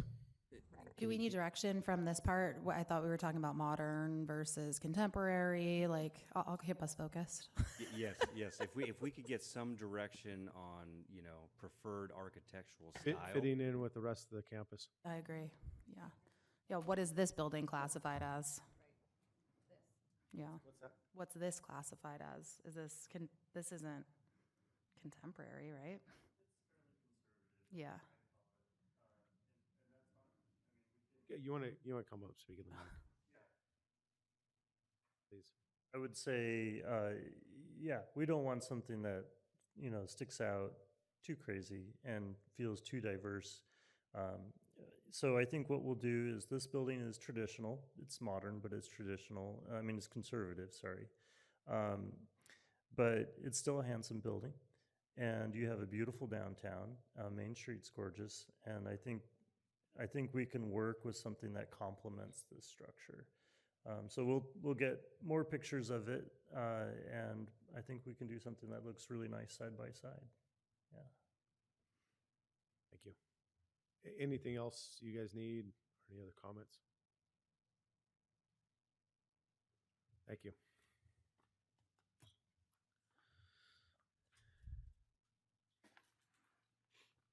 Item 8, closed session. 8.1, conference with legal counsel, anticipated litigation, a significant exposure to litigation pursuant to paragraph 2 of subdivision D of section 54956.9, one potential case, letter from the ACLU EFF. And then 8.2, conference with legal counsel, existing litigation, City of Oakley versus Scalise, City of Oakley versus Rodriguez, County of Contra Costa et al. Versus Monsanto, Schaefer's versus BNSF Railway Company et al. And City of Oakley, McAllister versus Mokel et al. After we're done with closed session, this meeting will be adjourned. Our next regular meeting will be held Tuesday, December 12th at 6:30 p.m. right here. We'll take a short break before we go in.